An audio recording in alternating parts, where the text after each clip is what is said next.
Hello, welcome everyone. Thank you for being here today. My name is Kayla Hoy. I'm one of the student advisors with WASEN.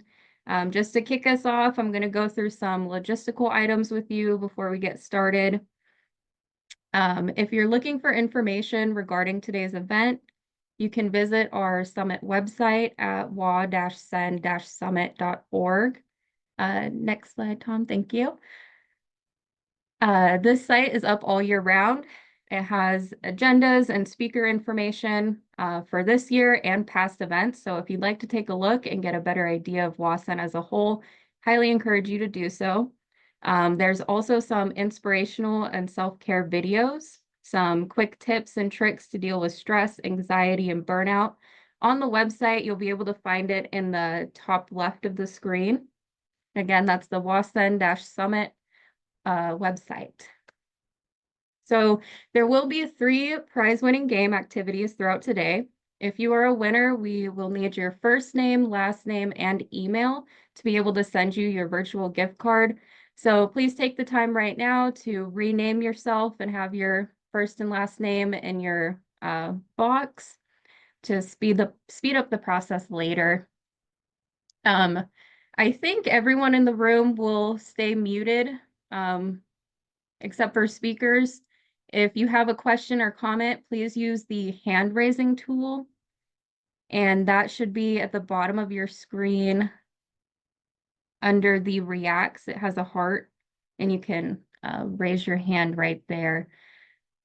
We highly encourage you to interact. When able, please use the hand raising, but there's also the chat that you can, send out messages, whatever, all throughout. So I recommend keeping that open during the day.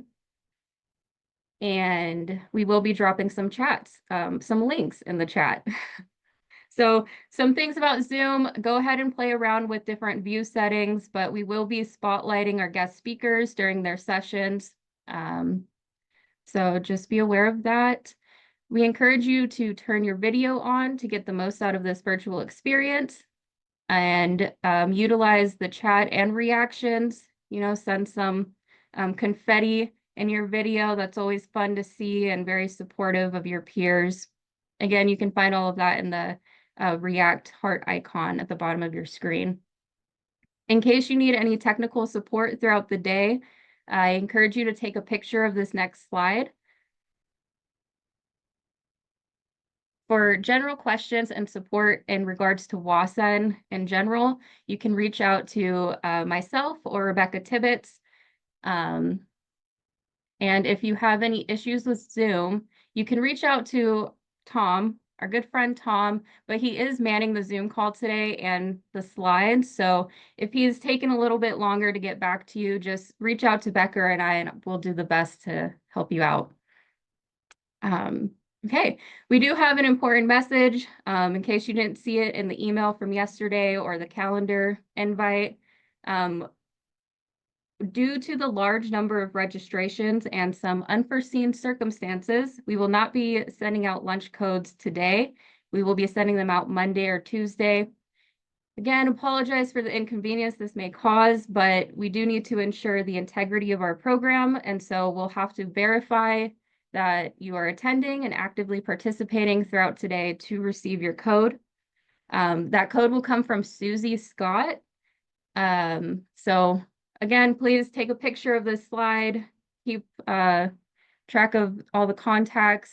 Susie's contact information is in the calendar invite and the email from yesterday if you're going to need that later. Again, that'll be on Monday or Tuesday. So real quick, let's go over some community agreements for the space. If you have any group norms in mind, please start putting it in the chat and I'll review that after I get through the group norms that our team came up with. So some things to ensure that today goes smoothly and this is enjoyable for everyone. To start, please speak from your own experience, be your authentic self. Please participate, ask questions, reflect. We are on a schedule today, so some of your questions may not be answered, but please take the time after the event to reflect on those and let us know in the post-event surveys. Please respect confidentiality of your peers whom you may hear from today. If they're not a designated guest speaker, good rule of thumb is to take the lesson, leave the source. Please respect everyone's process and commitment to each other's learning. This is and will be a safe place to learn. We have the right to kick anyone out who is not being respectful. The intent of today is to give you all a chance to engage with each other, learn a little bit more about WASEN, and see for yourself the type of work that we do. Please be understanding and practice patience with each other and our team. You control the impact that you put into the world. Okay, so I'm going to check the chat real quick. I see we have one response. Wait, why am I talking? Listen twice, you speak. That's a good one, Miguel. Listen twice and then you speak. I've also heard like kind of stating what you heard, how you interpreted what someone said, and then saying your response to it.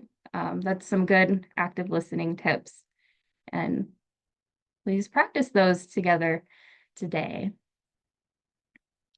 Okay, anything else in people's minds? I don't want to hold this up for too long, so I'm going to pass the mic over to Manu, who will get us officially started. Yeah, good morning, everyone. Thank you, Kayla, and welcome to our second event of the year, our virtual town hall. Thank you all for being here. My name is Manu, your King County Regional Coordinator, and I'm thrilled to see we have so many registrants from all across the state that are joining us here today. Whether you're attending for your very first time or this is your second time and you've been at our events before, it's always fantastic to see so many passionate people gathered to advocate for our communities and the issues and concerns within it. Today, we have a really, really great lineup featuring policymakers and alumni who are here to engage with us and upon the issues that matter most to you and me. And we're also excited to hear later in the session from Representative Entenmann and Representative Corey about how we can strengthen our democracy. Our mission at WASEN is always that to ensure that every voice counts, and that's especially true as students pursuing higher education. We're going to jump right in and get started with a word cloud activity and a quick follow-up poll from our last event, which is, are you registered to vote? You have 3 answers. Yes, no, and I will be registered to vote. Okay. Let's see. So it seems that 76% of us are registered to vote already, which is great. 18% of us are not. And then 6% of us soon will be registered to vote. Very, very exciting. All right, so you're going to see on the chat, there's going to be a word cloud link that you can click on and enter your answer to this question. It's very open-ended. You can enter basically anything you believe to be true to you. Which social or political topic do you think will define our next decade? So whatever that means to you, feel free to enter it in, and then we can see the results that everyone comes up with. It seems we have economic growth, unity twice. So maybe unity is really important to some people. Judiciary and climate change, which is very huge. Oh, we have some more coming in. Student housing for community colleges is a huge one as well. Economic growth. See if we can get a few more. But I do think that unity seems to be the most large and bolded word. So this is great that you guys are all here today showcasing unity. All right. For a quick round of introductions, I just wanted to introduce our team quickly. My name is Manu. Again, I am your King Regional Coordinator. We have Jordan here today, our South Sound Region Coordinator, Nana, our Eastern Region Coordinator, and Richie, our Columbia Region Coordinator. And on the next slide, you can see our advisors who are vital to our team. We have Kayla and Becca. And also, I want to give a warm welcome to Vincent, who is our new addition to our WASEN team. He is our North Region Coordinator. So thank you so much, Vincent, for joining us. And we're super excited to have you here. Now passing it off to Nana, who will give you a brief overview of WASEN and what we stand for and how our organization works. My name is Nanako Irasumi. I go by Nana. I am your Eastern Regional Coordinator. I go to WSU Pullman, and I'm studying international business. So now let's take a look at the results. From the first question, oh, a lot of people know, or all of you know what WASM is. And it's about like a good amount of people that uses scholarship, any like funding methods. And a lot of people wants to get a job in Washington, and me too. Awesome. Well, why was it important for me to ask those questions? Okay, if I can get the slides. All right. It is because we currently have a national problem with the federal financial aid, FAFSA, and Washington is one of the worst with this issue.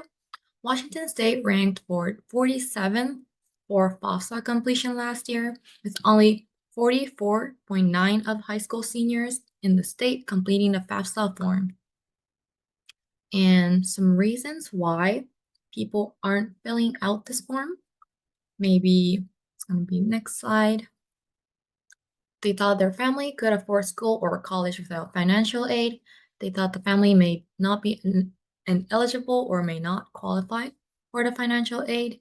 Many of the family, they thought they didn't want to take on debt, and many people didn't have enough information how to complete the FAFSA, or it is too time consuming to complete the form. And many people did not plan to continue higher education after high school. And the official Federal Student Aid website stated that by December 1st, 2024, both FAFSA and the WAFSA form for the next year, 2025 to 2026, will be coming out. So stay informed and ask help when you need. Well, now, moving on to what we can do about it. Well, that's where the College Promise Coalition and WASN comes in. Washington Student Engagement Network. We are a nonprofit organization who is the student arm of the College Promise Coalition. Our mission is to mobilize students across the state from community colleges to private universities around post-secondary education, attainment, and equity. So, and specifically, what do we do?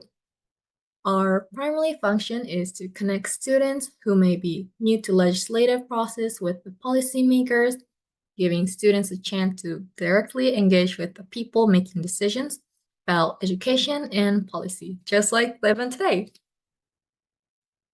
And then we believe that by hearing directly from students about their experience, that is the most powerful tools that legislators can use to make informed decisions. And that is why we help build students' network and give them the skills and tools they need to share their story with the legislators. And our partner, College Promise Coalition, that I mentioned earlier, brings together many organizations across Washington State, and they advocate for Path to 70, which is an initiative aimed for 70% of Washingtonians to earn a credential, such as degree, apprenticeship, certificate, so they can meet the workforce needs. And earlier, I asked the poll if you want to work in Washington or not, and this is where it comes in. Washington State had 167,000 job openings in May 2024, yet many of these positions required education beyond high school. So, College Promise Coalition is urging state legislators to help reverse current trend and support this educational goal for the future of Washington's workforce. And because we're running really short of the time, I'm gonna really quick talk about my story, how I got involved with WASN. So I am really passionate about mental health and family support advocacy. And by joining WASN, I truly believe that I can build my confidence and independence. Yet, by joining WASN, I will have my team and my advocacy training beyond the events, and there's why I work with WASN. So, it is going to be your turn. How can you be involved? While there are many events to be involved around policy making and education by attending events like today, our conferences, and participating in advocacy efforts like volunteering and again, conferences. Most specifically, to stay involved with WASN, we have it on the slide. We have an event called Olympia Days. It is a large event coming up in January to February. Maybe some of you were involved with in the past years. This is an in-person event that is pivotal for students to directly engage with legislators. Students will get into small group and will have a several 15-minute appointment to discuss your higher education experiences and stories. It is a wonderful opportunity to build connection with your region and with the legislators as well. So if you're interested, you can go ahead and ask for more information to us, or please sign up for the newsletter on this slide so we can keep you updated. Also, don't forget to follow our social media for opportunity as well. And thank you for listening. And I'm going to hand it over to Becca for our next portion.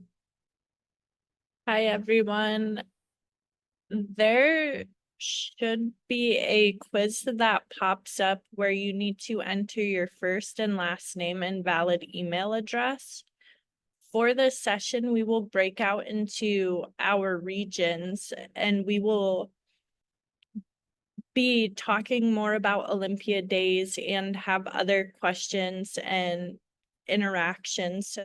Our regional rooms here. So if you can go to the bottom of the screen on the toolbar, you'll see breakout rooms as one of the options, one of the buttons. Press that and you can choose your regional room. Becca's back. Yeah, hi Tom. I got booted into coffee chat. Someone opened the breakout rooms early. So I don't know where you left off, but so here's your breakout room section. For North Region, you'll go in with me and Vincent. For South Sound, you'll go in with Jordan. Columbia is Richie, King is Manu, and Eastern is Nana. And I believe the next slide may have the regional details if you want to look for where your campus is. This will be the region that you fall, this will be the region that you go into the breakout room with. Okay. Now we're going to open the rooms and you can see at the bottom of your screen each of the 5 regions. So you can select your region. If you have any questions about which school you belong to, feel free to unmute, raise your hand, and we can help. Well, I hope you guys are waking up and ready. Richie's got an exciting activity for you. Take it away, Richie. Hi, everyone. My name is Richie. I'm the Columbia Regional Coordinator. My pronouns are he, him, and I'll be hosting a pop culture trivia via Kahoot. A few things before we get started. If you're using your cell phone only, it'll be a little bit harder for you. Just wanted to let you know that in advance. And if you're using your computer as well as your cell phone, I recommend that you read the questions on your computer because it'll be much easier to read, and then answer as quickly as possible on your cell phones because it goes fast. There's only 20 seconds per question. Can you see my screen, Tom? The game screen? Yeah. Okay. And you can hear sound? Just have to check. All right. So you can use the QR code to get on. You can use the game pin if you go to your browser and enter Kahoot or Kahoot.com and enter the pin. And I'll start seeing players as you get signed in. And as soon as you do, we'll get started. The first prize will be $50. Big deal. Second prize, second place will be $30, and third place will be $10. So I'm really excited about this. All right, we got our first student logged in. So great, we got more coming on. Also, too, when the users are at the end of the game, please go to the bottom of Zoom to your React button and look for the raise hand feature. Raise your hand, and in case you didn't enter your name and a good email, that will be up as winner. If you didn't get to before, please do, and so make sure to get your prizes to you. That's the whole reason is to get someone to have one be a winner. My internet has been a little unstable every now and then, so I want to throw that out there. I'm hoping it'll last within the next 10 minutes, and I believe it will. I have faith. I have strong faith. Okay. So you gotta scan the QR code, or you can go to Kahoot.com and enter in the PIN. And don't be nervous if it's taking a minute to get logged in. Just, figure it out, and we're not going to rush this. We're going to give everyone enough time to get signed in. If you've never played Kahoot, it's totally understandable. I think when I did this my first time, I didn't even play the game because I was so nervous about it. It happens. I just kind of played along, tried to answer the questions for myself. But I hope you all for an opportunity to win a prize. And as I mentioned earlier, there will be 2 more chances. So if this one's just a practice round for you, don't worry. We do have other chances later on.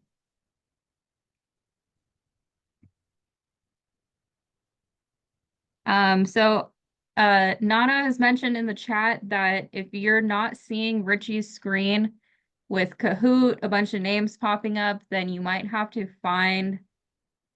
click on Richie to get his screen to pop up.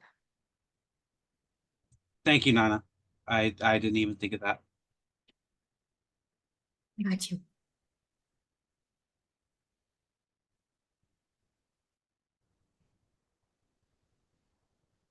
I guess I could have said arigato.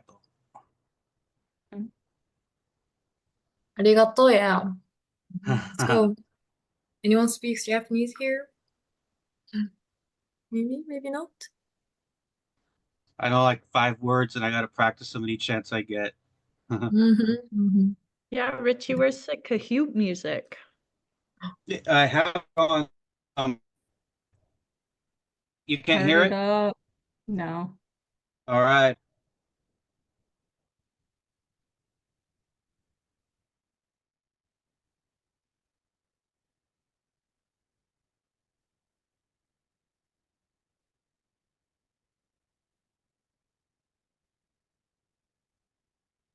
Still not hearing it, but that's okay. No, it's not. Let me. Okay. That's okay. We could play I some got it now. background music. I got it. Can you hear it now? There we go. Yeah. Thank you.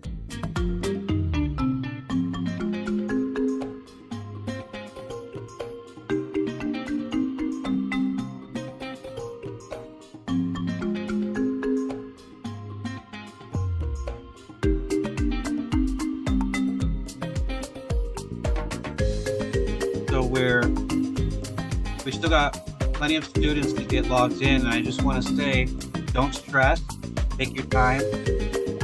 We have more time for this game, so please use the QR code, or if you can't, go to Kahoot and then enter the game pin. We'll give it about 3 more minutes. I do have to call it at that point, so we can respect the time of the alumni who are gracing us, with their experience, and our state legislators as well. I think Richie should probably get started now because the alumni panel starts at 12:30. We only have 2 minutes left. Okay, so I'm gonna get started, and I apologize for those who couldn't get signed in. There will be 2 more games, though. Here we go.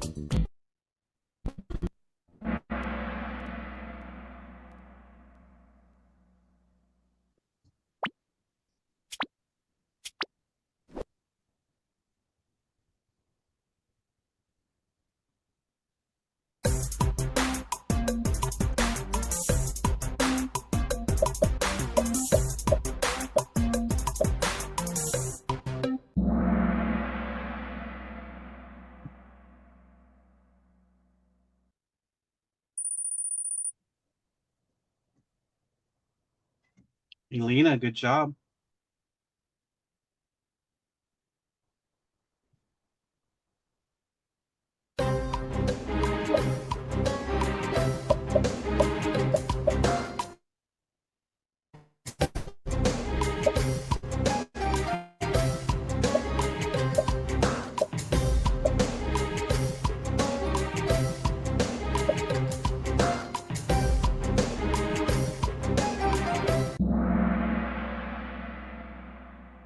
All right, looks like 7 people got it right. And Caleb's moved up. Good job. Nico's in second, Becca's in third.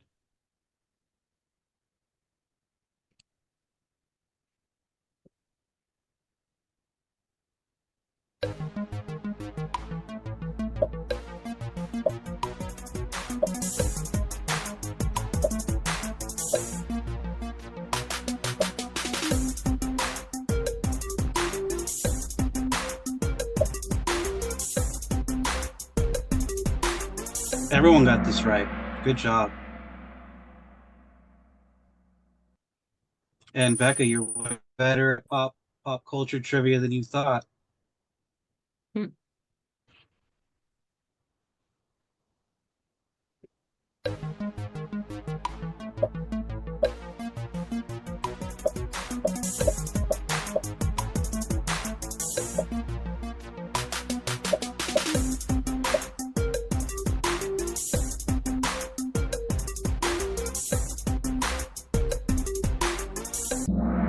Good job, everyone. Nico, you're still doing strong in first place. Good job.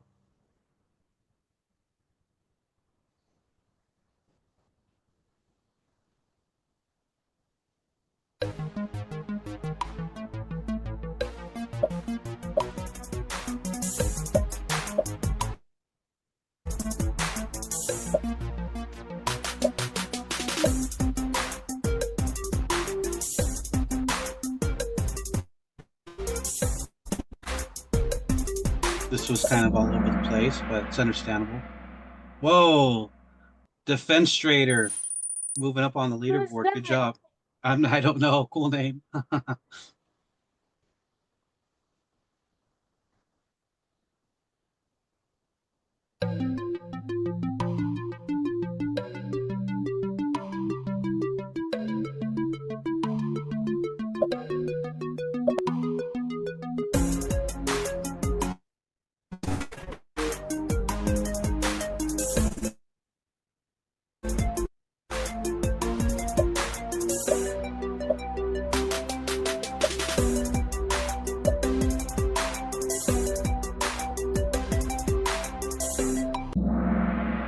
Looks like we had a few right answers. Good job, you guys.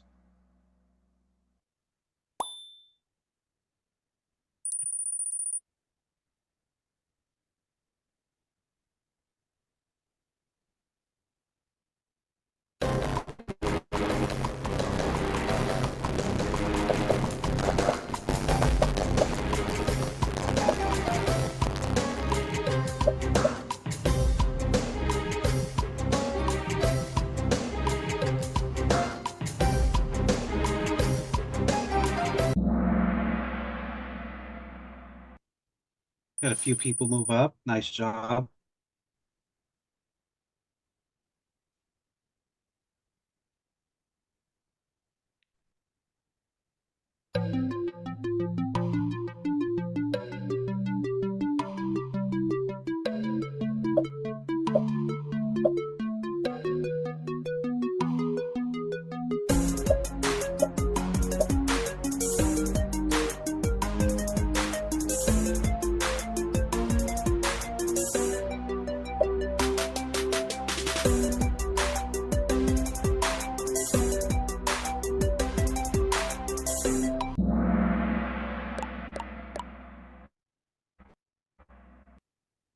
Nice job. 2 more questions left.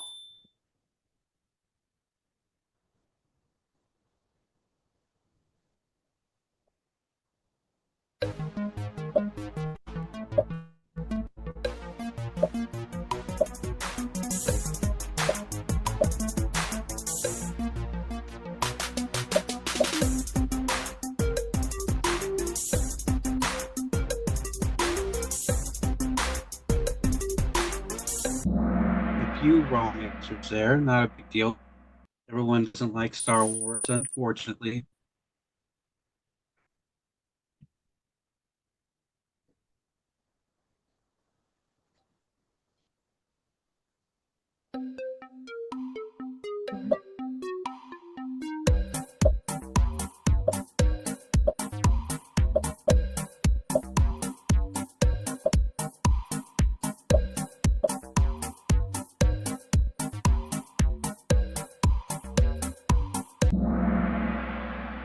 All right, and our winners are in third, Caleb. Good job.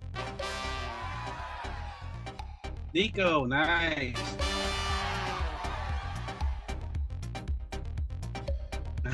Defense Trader.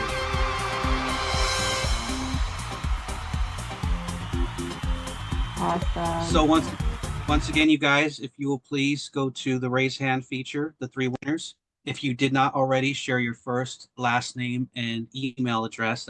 Now's the time to do it. You can message Becca directly with that information. If you go to the chat and you look for her name where it says meeting group or to everyone, you can pick Becca's name, Becca Tibbetts, and message her directly. And if that's not easy to do at this moment, just put it in the chat, in the general chat for everyone, and we'll get that info. Okay, I'm gonna pass it along now. Hello, everyone. It's me again. Real quick, we're gonna do a poll to check on our attendance. If you can answer with your first and last name and a valid student email address, this is how you will be able to receive lunch code early next week. I now have the privilege to introduce our alumni speakers, who were all campus liaisons these last couple of years. First, I'm going to introduce Bo Schwarter. Bo recently graduated with an AA in anthropology and a bachelor's in cybersecurity from Columbia Basin College. He has been the Columbia Basin campus liaison for the past 2.5 years, and now he is ready to start this next chapter of his life. Fun fact, he just finished an amazing month-long cross-country road trip, and halfway through, he had to outrun Hurricane Helene. So I will definitely be asking for a little more story time. If you were in the coffee chat with us, you might have heard a little bit of it earlier, but we are glad to have you home and safe, Bo, and thank you for being here. Next up, we have Marisol Johnson, who has a diverse background in education, healthcare, social work. She is a Regent graduate from Heritage University with a BSW and certification as substance use and mental illness counselor.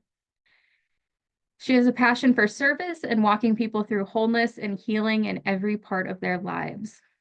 Thank you, Marisol, for being here. And finally, one of my campus liaisons, the 2 years that I was a coordinator, is Myra Ballantine, who studied political science and sociology from Tacoma Community College. She has been our TCC campus liaison for 2 years. She also kind of helped us out with UW-T in her role. So thank you for being here. She is currently has 2 elected positions with our state. She's on the Civil Service Board, position 3, and is one of the 27th Democratic delegates in the state. She currently works in the healthcare field, but hopes to go back to school next fall. Okay, so all 4 of you, can you start off by telling me how you first heard about WASN and why you decided to join the team? We can start with Marisol. Yeah, sure. I heard about Watson during one of my social advocacy classes. I thought it would be a great organization to join. And so I actually joined just in time for Olympia Days 2 years ago now. And it was a fantastic decision to make. I felt like I grew and so much like being able to speak to local representatives and also having the opportunity to bring people along with me. Thank you. Myra, how did you first hear about WASN? So, hello everyone. I'm Myra. I have been going to Wasson. It's been like 3 or 4 years now. This is my 4th year. My first year, I heard about Wasson through Candace Wheeler and Stephanie Tisby. Stephanie Tisby is also an alumni, and she recommended me for um, the events first, and then she actually was asking me if I was interested in taking her position as a liaison. So I heard it from Tacoma Community College's BSU. See some in the room, and thank you so much. Thank you. Bo, how did you first hear about WASN? It's about 2.5 years ago. I started in the cybersecurity club, and Richie was the original coordinator, and he did this amazing speech and was talking about all these wonderful, great things and ways to make changes, and for you to hear your voices through, the senators and Olympia days and like that. And since then, I've been in there, and it's changed my life in more ways than I can understand. Thank you. Okay, next question is also for everyone, and we'll just do reverse round robin. So how did participating with WASN shift or add to your knowledge of political civic engagement? Were there any stereotypes or misconceptions that you had that were resolved or maybe confirmed? Bo, you want to start us off? It's a good and tough question, to be honest. Not through my knowledge or experience, really. I think that everything that I dealt with and accomplished was just easy going. I think the biggest thing through Wasson and everything like that, everybody listens to you. And that's one of the things I respect is they listen to your voice. Like we matter. And that's one of the biggest things. Thank you. Myra?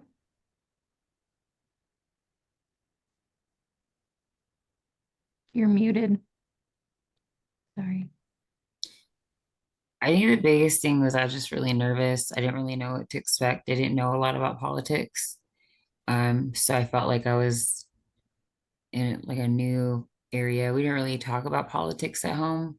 We did sometimes, but um, my parents didn't, but my grandma did because my great grandma was a mayor in the Philippines, and one of my great uncles was also a judge. And so I didn't really know that. And they said I'm the one that has it on paper. So I just really nervous because especially when you don't know anything. Actually started with Kayla, and so Kayla actually gave me a lot of information, and Claire actually that is here. Hi, Claire. Claire actually when I was there with her and with uh as with Candace, sorry, get a little nervous, but they actually she told me about a program that I already knew about. She asked me if I ever thought about running. And funny part is that when I start running, I messaged her, and anytime I go to Olympia, she, no matter how busy she is, she makes time, and it does really inspire me when I do run again for something else. And it's just nice to see those two people in the room that actually inspired me and were there when I spoke to Claire. Thanks. But very nervous. Still get nervous at times, so. Me too, girl. Marisol? Yeah, like Myra too, I didn't really have a lot of background or any background at all in any policy, politics, or anything. And so in the class when I was introduced about Lawson during my program, I thought it would be a great opportunity to be able to do it, to learn in person, to network. And for me, it was a lot more comforting to be able to do it with other people. I don't think I would have ever requested a meeting with a representative by myself. And so the opportunity to be able to do it with others who had similar backgrounds as me in the area of not being involved in politics or speaking to representatives was comforting for me because I knew I wasn't alone. But yeah. Yeah, thank you for that. This next question is for you, Marisol. And I think you kind of allude to this nicely. For those of you who are new, WASN strives to ensure that student stories are heard in the decision-making process as a whole. So sometimes that's legislators, usually a lot of the time it's legislators, but sometimes it's also, you know, big business names and people kind of making decisions for WASN in the weeds, you know, and those decisions directly affect you as a student. And Marisol has spoken at events with WASN where legislators and key funders in our state were the audience. Can you describe what that experience was like for you and why it's important that we continue to have students show up in those spaces?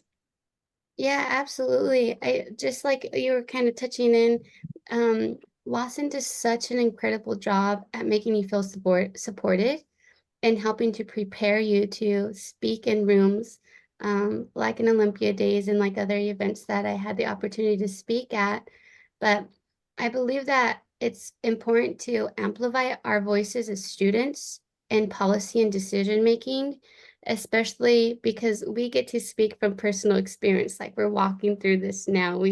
It's not like 10 or 15 years ago, right? For representatives that are in office right now. So reflecting on that type of personal experience, speaking in front of legislators and key funders, like Kayla was mentioning, it can be empowering for us, but also challenging in the way of, like Myra mentioned, of the nerves, right? But like I was mentioning, during the weekend of Olympia Days, they do an incredible job with breakout rooms and helping you speak about your story and your personal experience, to represent students as a collective body to shape these policies and the real world outcomes. So for me, addressing those audiences is really about ensuring that policies don't miss the mark on what we as students are actually going through and what we need. So when students like ourselves speak directly to these policymakers, it adds a layer of authenticity but urgency to the needs that we have. It speaks directly to things that data alone can't capture.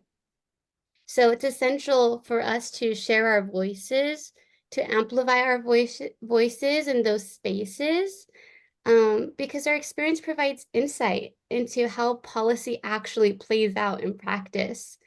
And touching on even opening doors of opportunity, because I had the opportunity to speak, I've had different opportunities from representatives actually reaching out and helping them in creating and drafting policy. So yeah, it's really, really cool.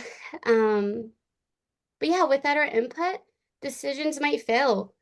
And they may fail to address the problems that they're trying to solve. So Thank you. Okay. With that, there are, you know, opportunities outside of our events that we can ask you or invite you to come and speak. But Olympia Days is really our big spot that we bring out the most amount of people at what time, and you have direct meetings with legislators. So just because we're short on time, I'm going to leave this to Bo, if you don't mind giving us a little bit on kind of what your experience was like with Olympia Days. I know you touched on it before, but can you kind of, if you were to explain it to someone who's never been before, how would you explain Olympia Days? Ooh, first I want to apologize. I'm not the greatest public speaker. You know, it's definitely breathtaking. It's something that is an experience you'll never forget. you know, you're nervous, your heart's racing, you don't know what to ask, you don't know what to expect. But being part of Wasson in that group, you know, everybody's like a family, so they're there comforting you, talking about the same questions or something relevant that you want to change in education or laws. And to meet different senators and to speak, it's something on a different level that you will never experience outside of your college uh, classroom. And it makes you stronger, it makes you more confident, and the things that you bring back home is life changing. Because the things that I've learned from Wasson and have got, you know, the day I met Richie, you know, my whole life basically changed what I could become and who I really am, find out what type of person I can be and achieve through Wasson. And now that I graduated, you know, everything that, you know, we worked for and achieved and Wasson helped me achieve, you know, I graduated and now I got a huge job. I leave on June 19th. I'll be uh, leaving on a train from Warsaw, Poland to head to Kiev, Ukraine, and working with Ukraine National Defense, doing IT and working with the military and their drones. Um, so, you know, Wasson played a huge part. And part of that was actually going to these Olympia days and learning and getting the experience I needed to become who I am today. Thank you. So Myra, can you explain, sorry, I'm gonna go a little off script that I sent you guys, so you're doing great, Bo. Off I know script. you mentioned not being a, great public speaker. Well, I think you're doing great. Thank But you. Myra, can you tell us a positive memory that you have from Olympia days? Is there anything that stands out to you? I think my first time that I was in a group and we took a picture and just one of the legislators saying, "Hey, here's my phone number. Can you send me the picture?" And I'm like, "What?" I was like, "I can have your phone number?" Like, she's like, "I'm a person." So I was like, "Oh yeah, I forgot." So, um, and she's actually like in the 28th district, and she actually, Mari Levitt, she actually did my oath in the city council chambers. And so I became really good friends with a couple people, and it was really life changing. Because I think that sometimes when you go into these rooms, and I was like, "Oh my gosh, I'm so excited to meet you," I forget that they're people just like us. And that's actually, it made me feel, especially she went to TCC and she was on the board, and for her just to reach out and say, "Here's my phone number. If you have any questions," I all day was like, "Look what I got." And so, because it was on her card, so I felt really honored. And it also was a great reminder that we're just people. And even though it's way higher than what I have, but it's still the same kind of processes to apply, it really humbles you to remember that in those rooms they're just people like us. And it's very heartwarming that someone actually gave me their phone number. So I all day, it was a whole, Caitlin, as I told, all day was messing with people. It's like, I look, because I got somebody's phone number. So yeah, that was Right. my And whenever Wasson is like, "Hey, we need a guest speaker. Do you know anyone?" We go to Myra and she makes it happen. So Yeah, I also thank just wrote Mike. I'm like, "Hey, what are you doing on these 4 dates?" I can't give you the dates yet, but I did ask a couple people.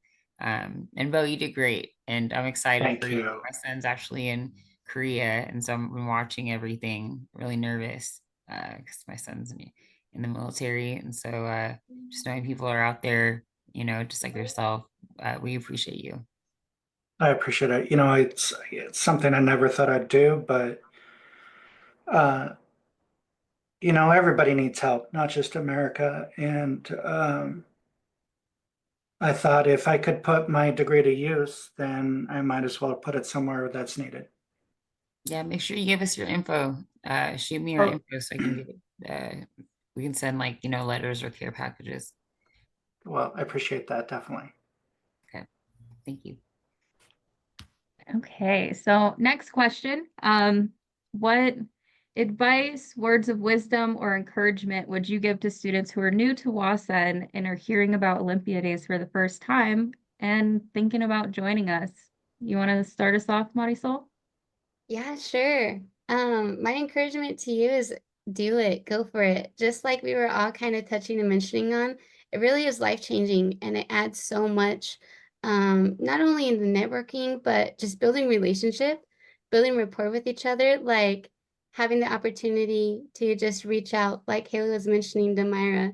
I know I've reached out to Kayla multiple times, like, hey girl. But yeah, you build long-lasting friendships, um, and you get to have the opportunity to practice some things, practice public speaking, leaning into awkward a little bit, you know, but knowing that everyone else is doing it with you and growing together. So Thank you. Bo and Myra, do you have anything to add? Or I can go to the next question. Maybe you can find your voice like I did. I always knew that I wanted to do something.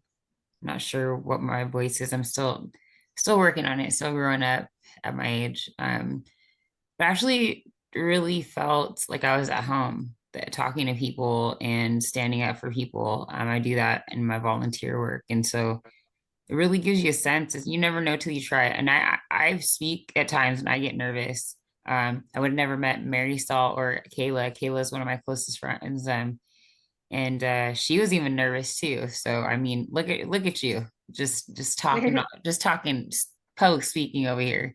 And so these tools has really humbled me and helped me also. And I know that there are times that you know, hey, it's a free night stay at first, you know, some food and there's friendship, but you also get to talk and you get to hear about what's going on at other schools that you don't hear in the news or you don't know what's going on with the other people. And I really have admired some of the Joel Anderson. It was a part of WASN. He's actually helped me with my campaign too, with phone numbers and stuff. And so those small friendships, you never know where they could go. And I know Marisol, I'm excited to see you. I'm like, you know, I haven't seen you since Olympia days, and you're going to find out so much more. And then also you can find out if your school has like a legislative day. You'll find out if WSA has one. And I actually met them through WASN. And so not just making friendships, but making those connections to see where else you could be to use or just to get information. It's really helpful. And it's really humbling too to know that other people are fighting for the same things that you are. It's not just you. It's all of us. And even if you're not fighting for something, you might know someone that needs something. You might hear some information, or maybe a legislator, they had no idea what was going on. And so it's very not just empowering, it's actually something that you might actually find that suits you and especially where I am at. And so I found my voice and I hope you find yours in whatever that you do. Thank you.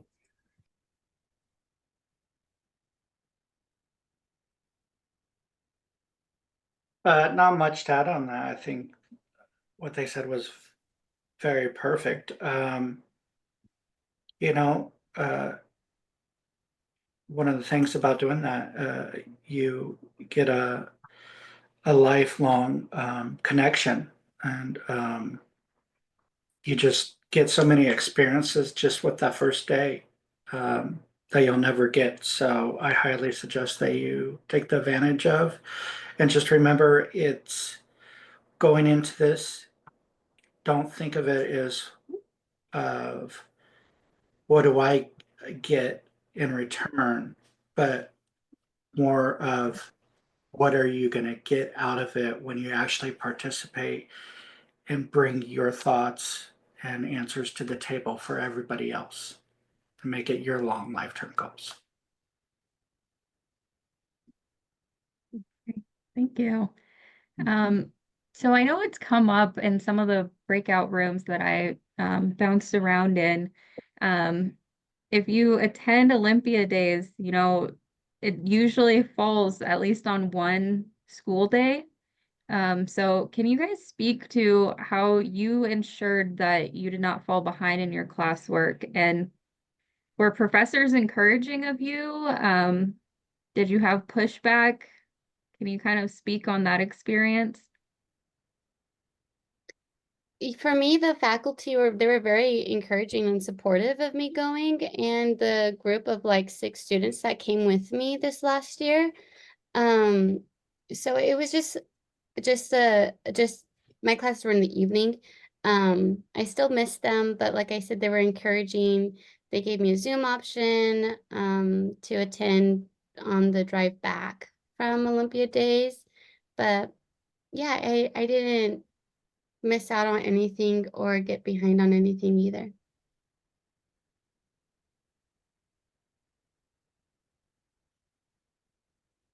I'm here. All the instructors were great. Always tend to keep up anyway, but one of the things that I had on my back was Senator Matt Banky. He wasn't just a senator, but he was also my instructor.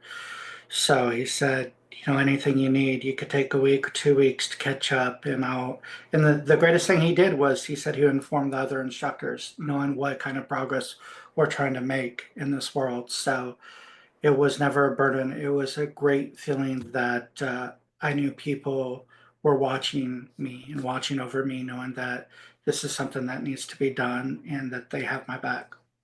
Mhm. Yeah, well, for myself, I messaged my teachers and I did ask one in person. But also if you have accommodations, I do had some I do have extra time. Um, but if you explain to them what you're doing, and then also I asked, hey, can I give out some flyers in my class? Um, or can I forward my that the person that is in charge of like the coordinator, can I give them our coordinator's info so they can maybe talk in our classroom? I know we were able to talk in a classroom. Kayla, I think it was a year or two ago, but you might even get like your school and I have an event and in one class, like, hey, can they come to your class? So I mean, also there's that too. Teachers are really excited about this kind of stuff, and so you never know if a teacher says no, that's okay. But also you could just say, hey, this is what it's for, and usually it's they get really excited, or they might want to know more, and that's the reason why that we had Kayla come to our classroom, and so yeah, there's all different ways, and also I was letting them know that I do have the tent, so if anybody needs a tent, I have one at my house in my car. So when you do go on campus. So yeah, thanks. Okay, great.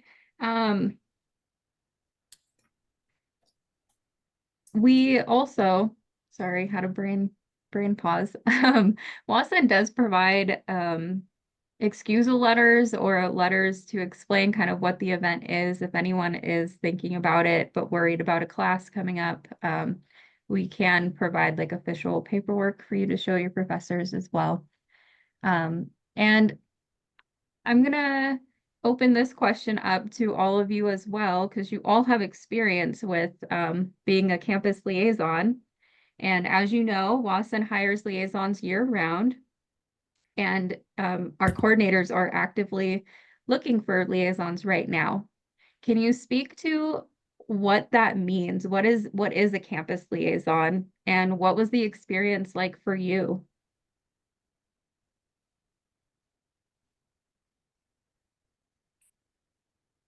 Okay, I Whoever go wants to first. start. Um, at first when I was first asked if I was interested in being liaison, I was like, oh man, I don't know if I can juggle this, working full time, going to school full time. But I surprisingly, it was so just easy. It blended in so well. I also was able to, being the liaison, really tie in Lawson to the social work program that I was in so effortlessly. So in doing tabling events, the social work club actually supported me to do that, and it made it a lot more like fun. There was a lot of fun that was involved in it, and I think that even during Olympia days, that was really just the big event that they needed more. WASA needed more like helping with communication and making sure students had what they needed. But it was so much fun, and I'm so glad that I did it.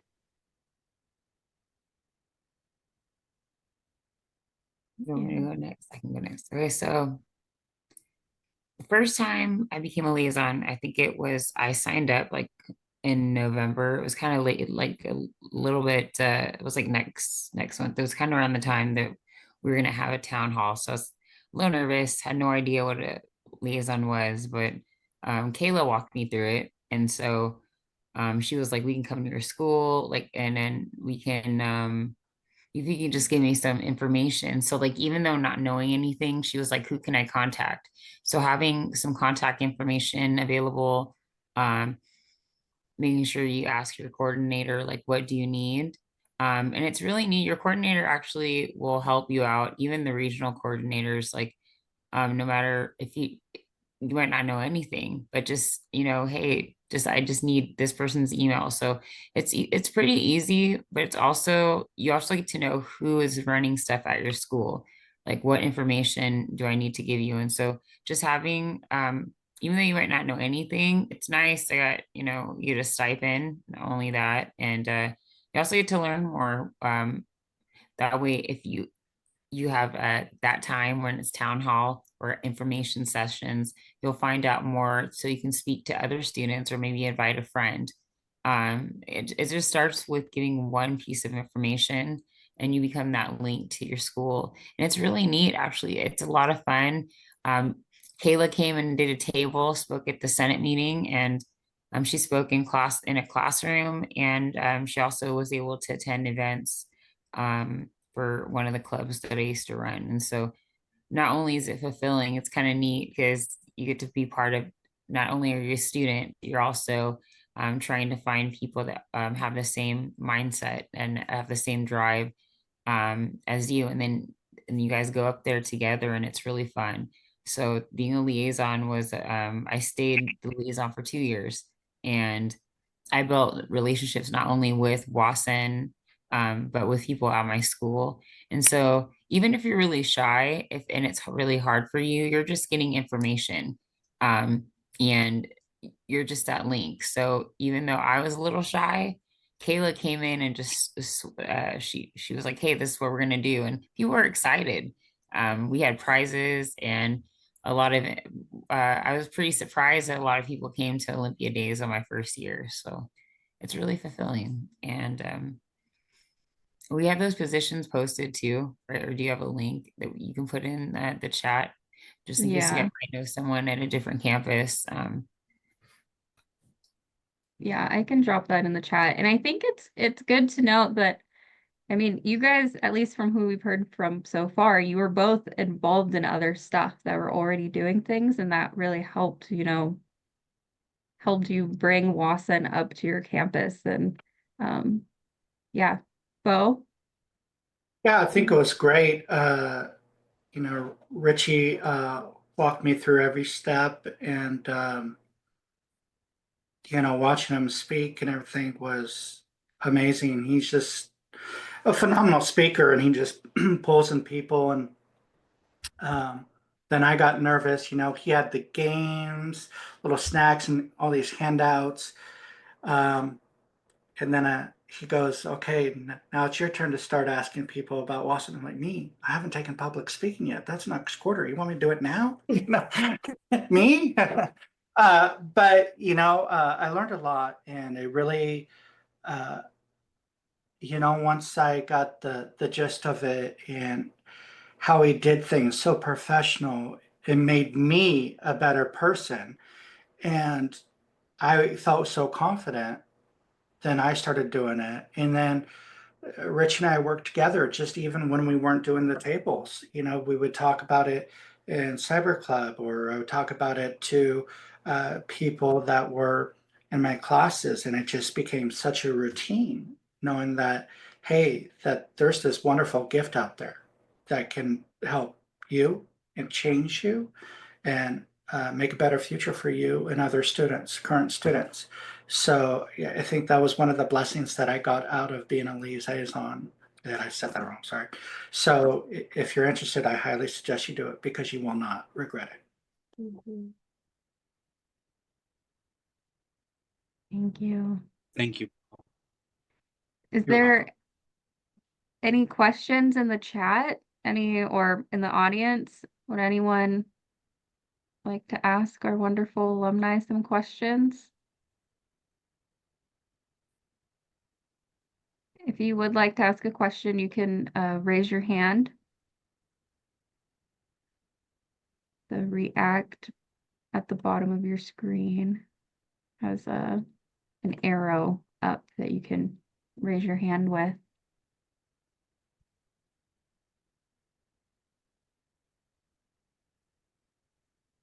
Oh, wow, Zoom has effects now. Yeah, I'm Oh, on you. wow. Zoom just came up in the Hi. Hello. I was just wondering, like, throughout your experiences, was there any point where you felt a little bit overwhelmed or like a little bit stretched thin? And what did you do to combat that feeling and manage?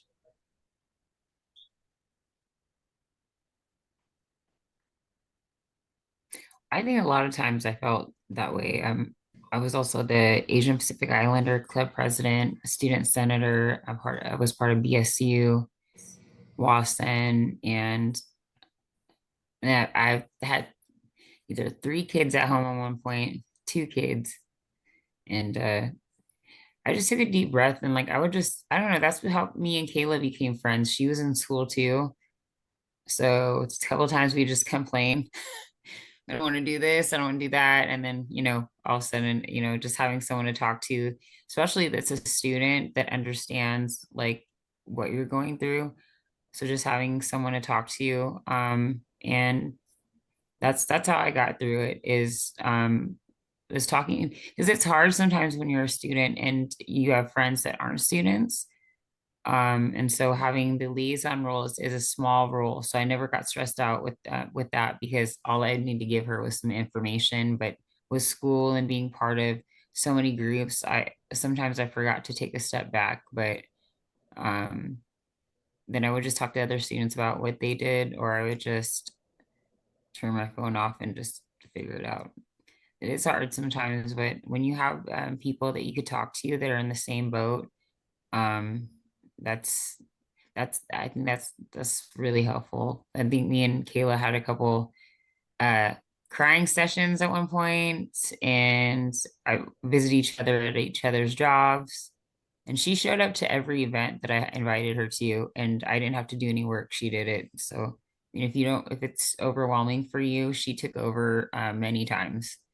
But Yeah. okay. Also because I think that's good. I think that's a good note though, of like back to your point of to start out as a liaison, you don't have to have any prior experience. And that's where your coordinators come in, and you don't have to do that until you feel prepared or we know you're ready to do it.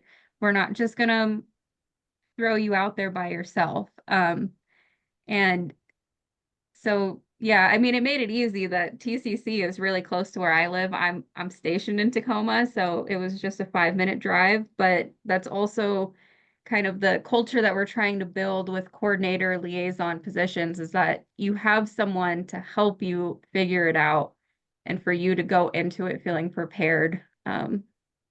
Yes.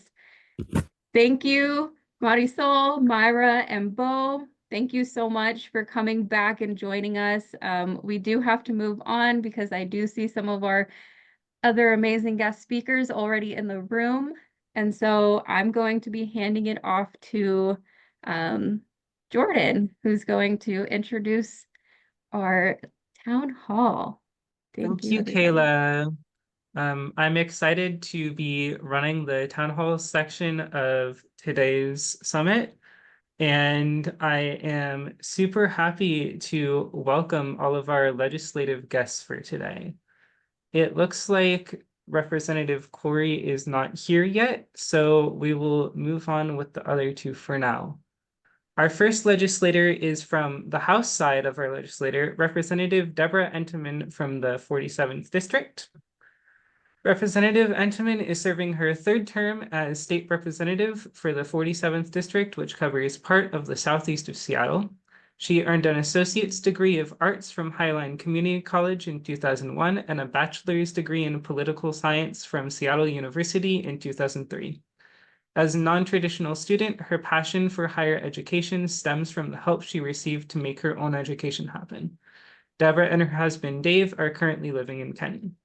She is the vice chair of the Post-Secondary Education and Workforce Committee, as well as serving on the Civil Rights and Judiciary, Housing, and Transportation Committees.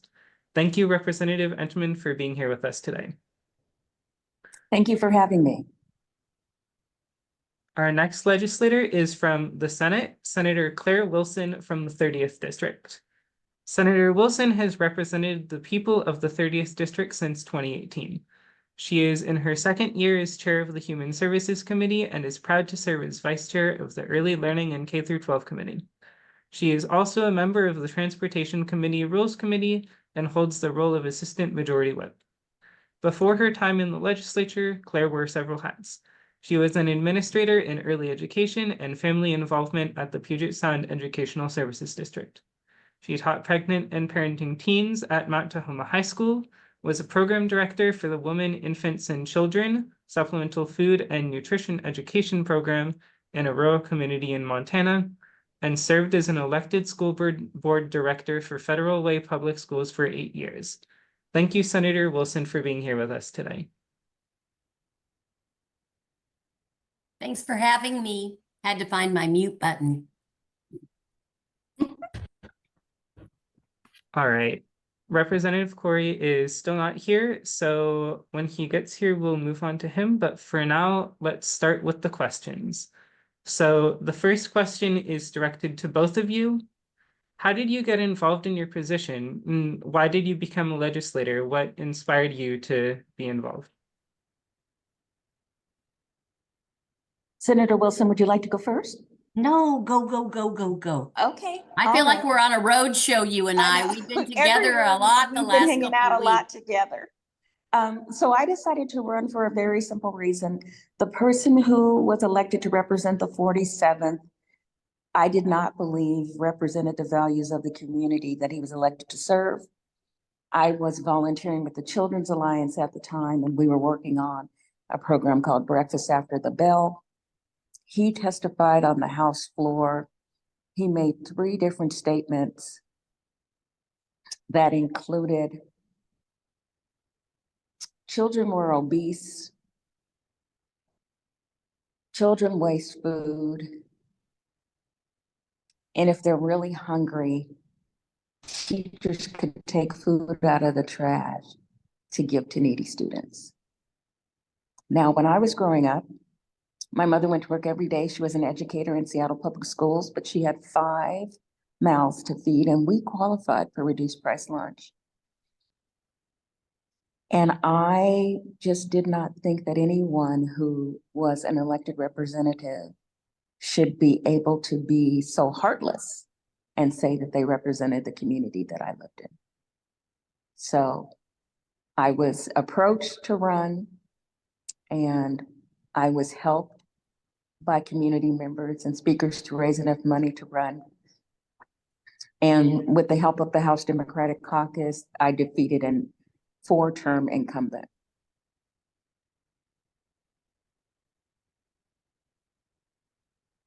So I never planned to be here, nor did I ever plan to be a school board director. And I would say what I did was I said yes to anything that someone asked me. And I think I said it with a caveat, but I did say yes. And I'll say I started way ago. But it was around issues, not around politics, if you will. And it wasn't, I was really, and in college, I was engaged in with Ralph Nader and with the public interest research groups and issues around things like, and I'm going to age myself, but the Lemon Law and those kinds of things when people were being scammed. And it was really the first time that there had been any kind of action on a federal level to really kind of take care of that. And so it started with cars. But I didn't really care about the car. What I figured out is I cared about the people that were impacted by the cars. And so that's kind of where I figured out where my passion and my purpose kind of met. And so had a call on school board the night before filing deadline saying, oh, for God's sakes, we got somebody running that is going to just not be good. Would you consider it? And I'm very planful, but I said yes before I thought about no. And that's what really kind of got me on the pathway. But like Deborah, I beat a 22-year incumbent, and I walk with privilege, and I know, and I use that privilege every day, but I also identify. And I can walk in a room and disclose who I am. And if I choose to do that, and so many folks in my community and across our state and country cannot do that. They walk in a room, and by the language they speak or the mere nature of the color of their skin are impacted, and disproportionately so. And our institutions have never been created to get people out of them. They've been created to keep people right where they were. So it was an opportunity for me. And I, for 30 years, had gone to Olympia and had never stepped foot in the Senate till the day I was sworn in, because it was really not a place that cared about social justice or social justice issues. So now my favorite thing is to say, you don't have to convince me. Just tell me what we need to do, because I've been trying to make the change forever. So it's kind of, I would say, go through every open door and don't think you can't. Don't think you can't. Anyway, that's where I would stop. Thank you, both of you, for your insights. We'll move on to the next question now. This one is for Senator Wilson. This year, unless the legislature and the government act, it's possible that more than 8,000 students could lose up to 40% of their state student aid. We're worried about this and wanted to hear your thoughts. Well, I think what's most important is your voice.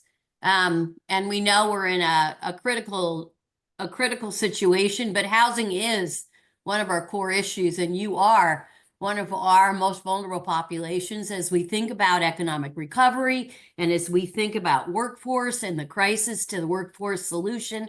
There's not one pathway, not one profession, not anything that hasn't been impacted and still is impacted. And so, housing and having a place to lay your head allows you to do all those other things. And so have worked on that. We'll continue to work on that. And in my sphere, what I would say is the most important thing that we need to continue to do is think about who we are now versus who you were, who I was then. And our scholars and our students in our 2- and 4-year colleges and our apprenticeship programs look very different. They're no longer 18-year-olds who are venturing off after high school. They are parents that have the need for stable housing, for clothing for themselves and their kids, for food, and for education. And we know the only thing that's going to get you out of having anything other than a thriving and a successful job is housing in order for you to get your education. So, we align some things so folks receiving public assistance have automatic eligibility and qualify for Washington College Grant. I did a bill making sure that individuals had access to Working Connections childcare while they were in our 2-year colleges. And we need to go beyond AA and AAS and BAs and say, what does that look like for MAs and PhDs? Because again, that's what brings you a thriving wage. And we need to be thinking about every profession and how it is we support those folks. So food, shelter, and clothing, that's Maslow. That doesn't take brains or rocket science. And what it'll take is your voices, because that's what really matters. And it isn't about the bill, it's about your story and the impacts it has. And again, I think about the committees I sit on and have to think about the intersectionality. And I don't sit on higher ed, I sit on K-12. So I also have to think about how we're getting young people ready And then I pass those things on to Rep. Enneman so that we can think about what it means for our systems. I'm also just going to say I did a Pell Grant, did a grant for those that are coming out of our institutions, whether they are in our 18 to 25-year-old emerging adults or whether they are adults coming out of our corrections facilities. And that's the other one of my spheres, because again, education takes place everywhere people are. Yeah. Great. Thank you, Senator Wilson. It looks like Representative Corey is here now, so I would like to introduce him as well. So Representative Corey is from the House and from the 14th Legislative District. He is serving his third term as state representative for the 14th District, which includes most of Yakima County and all of Klickitat County. Representative Corey earned a bachelor's degree in political science from the University of Washington, where he met his wife, Jenica. As a passionate supporter of our state and national constitutions, Chris was inspired to get into politics to serve the central Washington communities he loves. Chris and his wife, Jenica, live in Yakima and have 4 children. He serves on the Appropriations Committee as well as the Consumer Protection and Business Committee. Thank you, Representative Corey, for being here with us today. Well, thank you for having me. Sorry I'm late. I thought it was 1:30. So I was just kind of sitting here on my laptop looking at emails and I saw an email come in that's like, did we send you the invite? And I was like, oh no. So I apologize for being late. You're good, no worries. I will ask you the first question as well that the other 2 answered. So that is, how did you get involved in your position and why did you become a legislator? What inspired you to become involved? So great question. I actually wasn't really looking to run for office. Had a pretty busy family life. We had 3 kids at the time, a nice hard job, and my wife and I were both working full-time, kids in school, and somebody approached me because we had a retirement in the district, and they were like, you'd be good at this. And I was like, no, I'm not going to do that. But they were like, no, you really should consider it. And so we looked at it, learned more about what the involvement would be like. And really one of the reasons why I ended up throwing my hat in the ring is I'm like a lot of people across Washington, trying to juggle it all, work, family, career, trying to make sure that I can afford a house, groceries, all those things. And so the legislative process doesn't necessarily lend itself to people in a lot of careers because it's just most people can't pick up and leave for 3 or 4 months every year. And so I happened to be in a place where I had a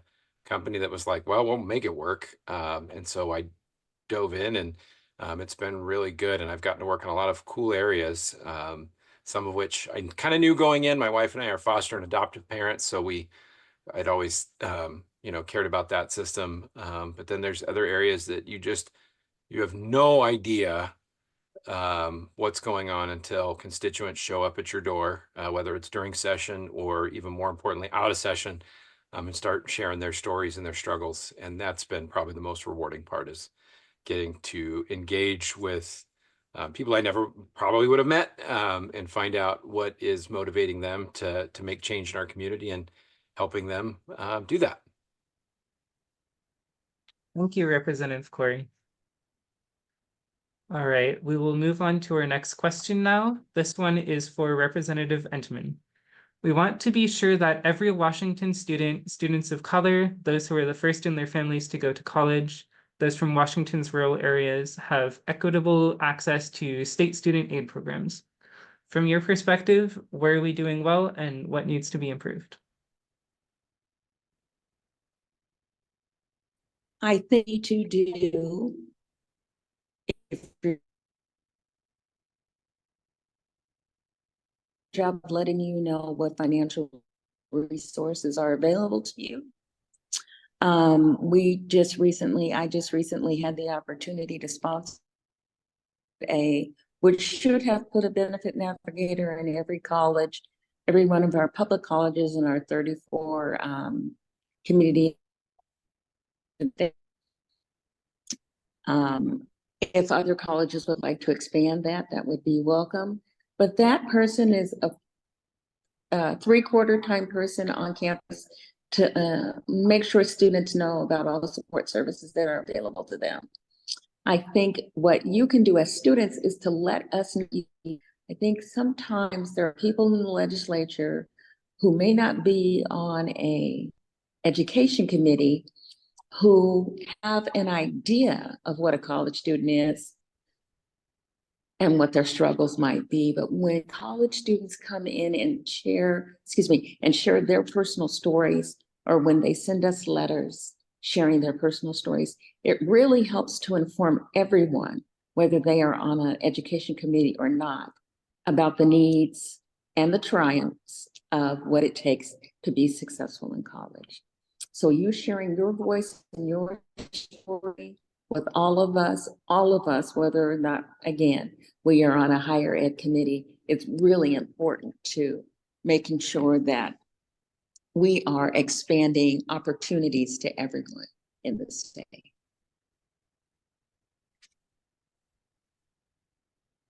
Great. Thank you, Representative Entman. The next question is for Representative Corey. What actions are being taken or considered to support students facing education barriers, especially in terms of work-school balance, childcare support, financial aid eligibility, housing and food insecurity, etc., so they can focus on their studies without basic needs, parental, or work demands barriers? All right. Well, thank you for that question. I know we have done a lot in terms of lowering the costs and access to higher education, whether that's, your traditional four-year community, technical, vocational, that type of thing. And I think that's really important.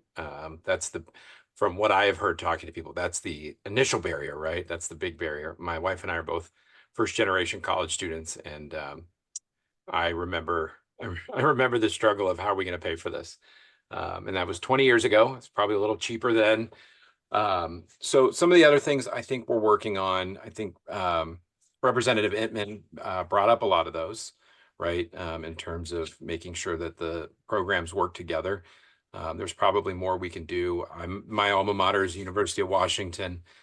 So they're always in my ear about ways to make the experience better. We talked about affordability. I'm trying to think here. Greater access to those. We've done a lot of good work for kids in foster care to make sure that if they've been in the child welfare system, that they have access to educational tools to hopefully break that cycle and put them on a track. But we can't underestimate the notion of making sure the right college or the right post-secondary is for the right student.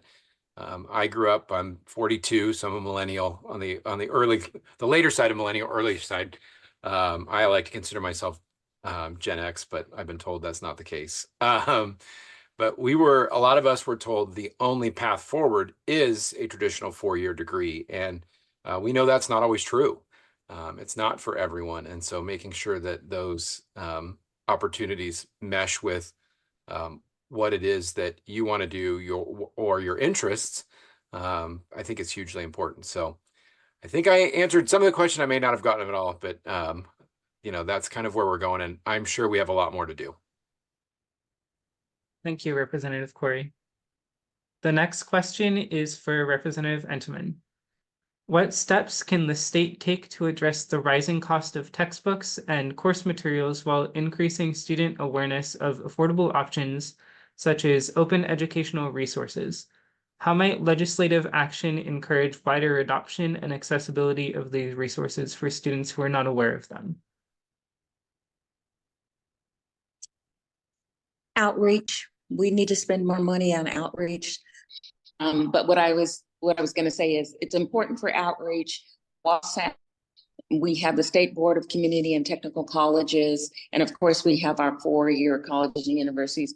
We need to do a better job of letting the community know what are the options for students as far as open source, renting textbooks, and all the other resources we have available. It's just really about having resources and knowing that they're available. And to bridge that divide is outreach. We need to understand that investing in a good outreach strategy and then having it be a person's responsibility instead of people just thinking, oh, it will happen, but having an intentional person working on each of our cases and working with community groups to let folks know what is available on campus.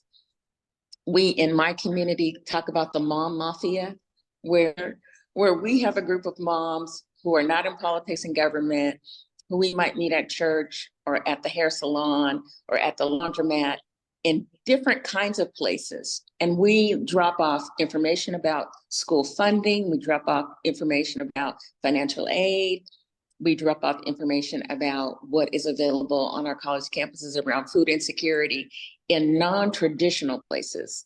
And that is what has helped to spread the word. When I was telling people about Washington College grants, I often ask people, do you know about the Washington College grant? And I said, a grant is money that you don't have to pay back.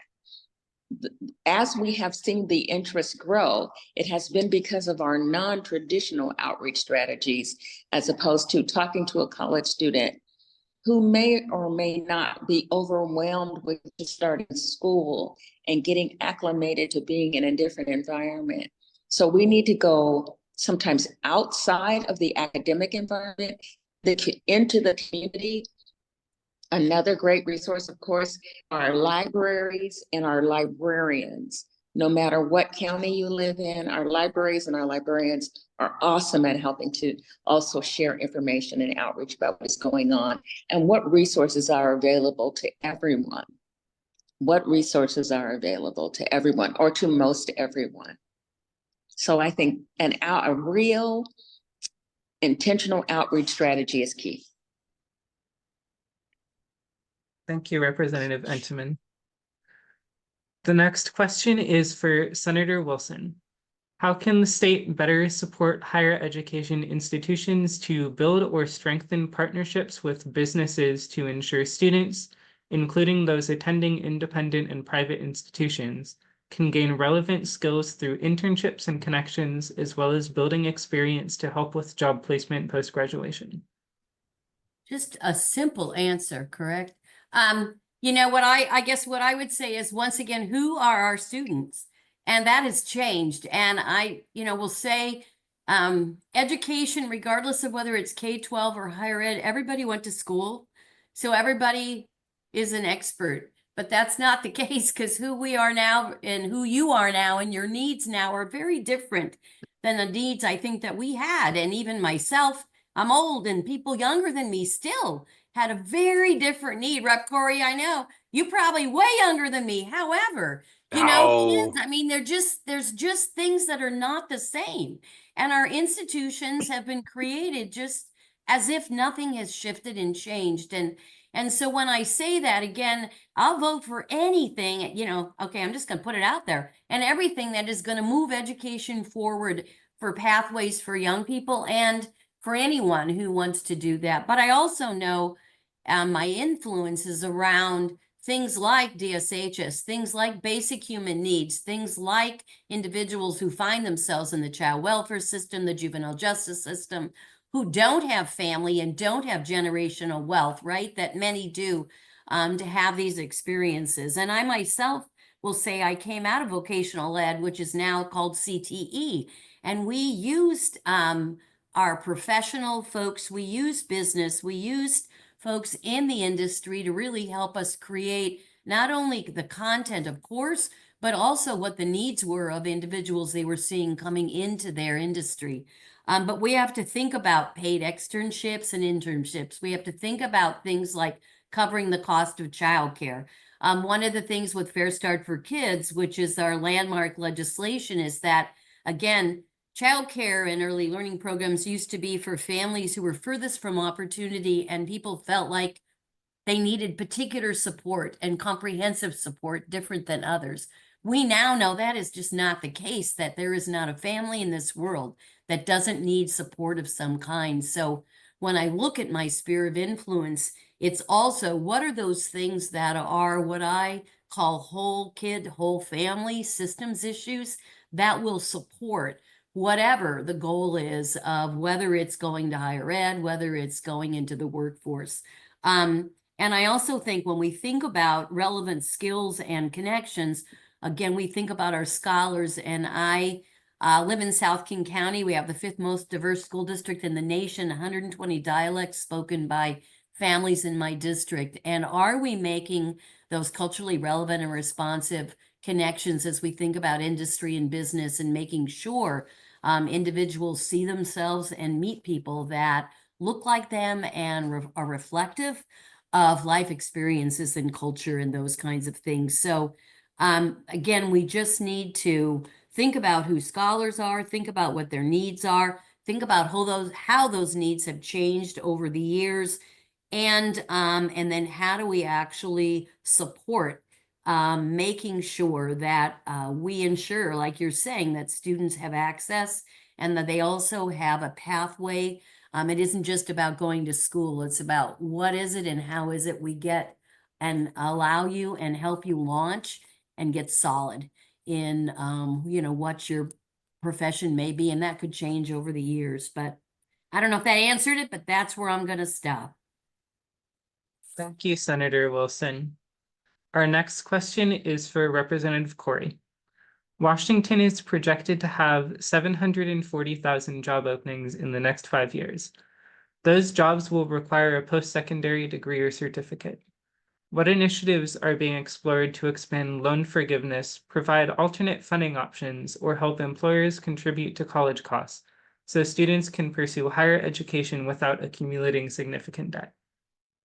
I'm not going to pretend I know the entire answer on this, but I'll tell you what I do know. We've expanded fully covered college for a lot of students.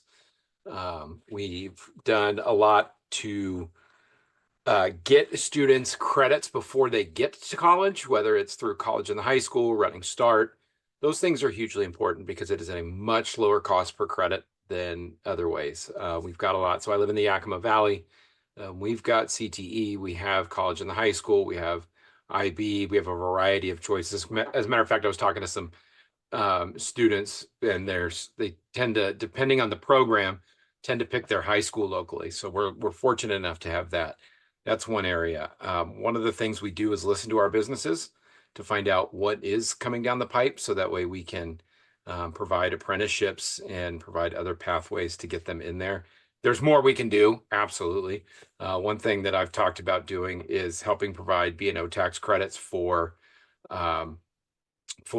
businesses that are actually sending their employees back to work or back to school as part of their job training.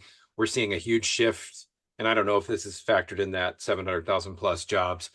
Technology is rapidly changing agriculture. Obviously, that's predominant for us here. And our warehousing, our packing, shipping, storing, all of that stuff is getting modernized rapidly. And we need workers. We just need a different kind of worker. And so I've been a big proponent of upscaling our local schools to where employers can send kids back there, or kids can send employees back there to have them retrained so they know the industry already. But now that instead of moving into maybe a more traditional labor role, they're coming back as a tech specialist, and they're actually working on the machines that are now making automation easier, faster, safer. So those are some areas that I think the state should really incentivize, and then obviously just continue to listen to businesses and say, what are the in-demand fields? Great, thank you, Representative Corey. The next question is for Representatives Entenmann and Corey. And it looks like Representative Entenmann is still having some troubles, so You're just stuck with me again. Yep, you get to talk again. What strategies are being discussed to address the shortage of mental health services and counseling resources on college campuses? This is a great question. Oh, you got more. Sorry, man, I got excited. Additionally, how are campuses ensuring mandatory training for staff and faculty, including referrals and appropriate resources? I have no idea to that last part. I'm not on a college campus, so I don't know in terms of how they're educating. I will say Washington State is embarking on a very needed and long path overall when it comes to mental health and bringing out more services. Specifically for college, I don't really know on that level, but what I will tell you is, as a whole system-wide in the medical field, we are rapidly trying to expand both careers in and places for people to practice once they graduate. We've got programs at the University of Washington. We're expanding mental health services at either hospitals, clinics, private organizations, nonprofits all over the state, to make sure that when you need those services, they're available, because that's what we've found is one of the choke points. Is we have people who need the services but can't get them, and so that's part of it's a workforce issue. And if we have people going into mental health services, that's one area where, on the prior question, I think we're moving in the right direction. I know there's not much in this state where I'd say we're doing like A+, don't change anything. There's always room for improvement. But that's the area that I would say in general we're focusing on. If there is a specific need on college campuses, typically what we're doing is relying on our institutions to tell us what their priorities are, that's helping them get there financially. I could maybe add just a couple of things as far as service more than, and that's around, there's a Children and Youth Behavioral Health Work Group, and there's also a joint legislative task force on the behavioral mental health system in our state. And the Children and Youth Behavioral Health Work Group is P through 25. So although it doesn't particularly look at campus, it does look at what our behavioral health and mental health needs are. And we also did some legislation, I don't want to go without mentioning our SUD, MOUD issues related to drugs and alcohol. And so the bill around naloxone and having that available on all campuses, which is also inclusive of higher ed. But what you'll see come out of the Behavioral Health Work Group is a set of, last session, 10 recommendations, and this session, I'm certain the same, that cover the gamut of buckets, if you will, from early learning to K-12 to higher ed to the court system. What are those things that are the greatest levers, and what is going to help us leverage the expertise and the dollars across the state, and also being able to waive and leverage as much federal funding as we can, so we've got more flexible state dollars. So right now, that's those recommendations were just vetted, and you'll see that come up. And it does talk about workforce as well. So you'll see those coming forward to all of the legislature, and they may come forward in what's called a decision package that may come from the agency or the governor, or it may be a representative that will pick those up and start moving those forward. So just wanted to put that out there as well. Thank you, Representative Corey and Senator Wilson. We'll move on to the next question now, which is for Senator Wilson. How is our state legislature working to improve the housing market for young adults in today's workforce economy? That is like the number one. That is the number one issue. As I said, it's interesting. You'll have a conversation with some and they'll say the environment's the most important, because if we don't have an earth, you don't need a place to live. And I get that. And at the same time, we have unhomed and unhoused individuals and folks that are struggling, and we have got to come up with the solution. And part of this has to do, again, with generational wealth. It has to do with living wage jobs. It has to do with mixed housing. And it has to do a lot with just how much costs have increased. So things like first-time buyers, kinds of things, we have to figure that out. We've got housing trust funds. But again, I'm going to tell you about my work. And when I'm thinking about emerging adults, and that's what I think about in this space, when we think about 18 to 25-year-olds, if you will, and older, have been doing a lot of work in the extended foster care space, because what I know is a lot of our college students are unhomed and unhoused, and many of them have been state raised, if you will. And as a state, it is our responsibility, and it's unconscionable that we would allow young people to be unhoused when, as a family and as a parent, I would never do that to my own child. So extended foster care. And the other piece about this is the research around direct cash assistance. And there are folks that may disagree with me, but one of the things we also can do by improving things is allowing individuals to determine how best to use the money that they need. We need to increase the amount and the stipend for housing, because we know that we need to have some kind of control over the cost of housing while we're getting more housing developed. And I'm talking about, you know, for both the rentor and the landlord, we've got to figure some things out because people are losing their ability to stay housed.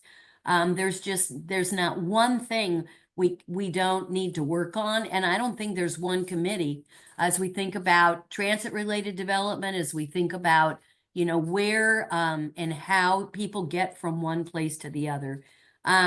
So, and if I had a checkbook, I'd be writing checks, because the other thing I think that is going to be influencing this is kind of what happens in November. And we have to have affordable housing, and we have to have it. If it's not on campus, it has to be near campus. And I'll just stop by saying, pre-pandemic, I did a bill that was called House Within a Home. And we were trying to figure out how, when we realized the data around the number of unhomed college students, it was astonishing. And when I was working with Mockingbird, who works with many unhoused young people, we were trying to figure out what it might look like. And we started looking at senior housing around 2- and 4-year colleges. And what we knew is in our assisted living places and in our senior living places, they oftentimes have openings. And so trying to figure out how we could utilize those spaces. It's like an apartment. They've got food. There's multi-generational opportunities for just the community. And then we had something called the pandemic. And where did it hit? In our senior living facilities and congregate care kinds of spaces. So that kind of, we took a breath and took a step back. And again, trying to figure out what it might look like to utilize some of those co-located spaces as we're thinking about what other kinds of opportunities need to exist. And then the last thing I'll just say, I have a wonderful delegation chair. My teammate in the 30th did the Covenant Housing Bill. And again, we need to get rid of systems and institutions that for years and for centuries have provided opportunities different for some than for others to, again, gain generational wealth and have places to pass on to their families. So I will stop there. Thank you, Senator Wilson. We have 2 closing questions now, which are each directed to both of you. So we'll start with the first one. This question speaks to your particular passion and interest you'd like to share with students. What are the current or future challenges and/or opportunities you foresee that students should be thinking about? You want me to go first, Senator, or would you like to take that first? Okay. Well, there's a lot. And I like the phrase that we're excuse me, let me start over. I like how we're phrasing that as a challenge and an opportunity, right? Because with every challenge, there is equal, if not greater, opportunities and success financially and otherwise for solving those problems. No doubt you are all well aware of artificial intelligence and its role in our daily lives. I think that is the biggest opportunity. Yes, it's a challenge. I won't even get into the regulator side piece, because as legislators, we've got to figure out what our role is. What's the state government's role in having that, the right balance, right? Where we don't put our hand too heavy on it and ruin an industry, but we also don't let it run amok so that it ruins us. That's probably not the best way to put it, but it's not a campaign speech. One of the things that I would say around AI is what economic opportunity does that bring for Washington State, right? I've been listening to a pretty long form podcast about the history of Microsoft and how it came here, and the amount of wealth and opportunities it created. And obviously it's true for the individuals, but it's also true for us as lawmakers. When we have strong, thriving businesses and people in our state, that gives us additional financial resources and otherwise to help invest in our communities. And so I think that's a big one. And where AI is going to transcend everybody, right now we're talking about it like it's a tech space, and that's true, but it's going to revolutionize everything. There's not an area where we're not going to be impacted by AI, whether it's climate, transportation, housing, all these things, public safety. There's going to be things that we're going to be able to use with all these. So I'm really excited about those opportunities. And I think if I'm Chris Corey 20-ish years ago, 22 years ago, and I'm looking to go to this, looking back, going to what am I going to study in school? This is where I would be going because the future is there. The investments are there. So that's one area. And again, even if your passion isn't necessarily artificial intelligence or technology, if your passion is climate change, if your passion is, creating transportation systems, you can use these tools to impact the areas that you do care about. So that would be my answer. I'm going to come at it from a totally different direction. And that is, for me, I would ask you, where are your current and future challenges? And where do you see opportunities that we haven't been thinking about or haven't even looked at? Because I'll tell you, the solutions don't come from inside, they come from folks like you. The bills I work on are bills that people bring to me. They don't bring the language, they bring the problem, they bring the challenge, they bring the suggested solution, they bring the wonder, and then together it's for me creating that group of having a like think and an unlike think coming together and saying, where do we agree? And then how do we come up with a solution? And what I always say is you go big or go home, right? You always talk about what is that, what's utopia or what's the go big or go home? But then you also have to have incremental steps in your back pocket because institutions do not move as fast as you'd like them to, but you have got to be part of that solution. You have to be. And I go to bed at night right now. That's right. Don't let perfect get in the way of good. It's like, for God's sakes, do something. And you know what? The other thing is you've got to be ready to mid-course correct. And we don't do that very well. We also have to think of things as systems because people do not live in the silo of a piece of legislation.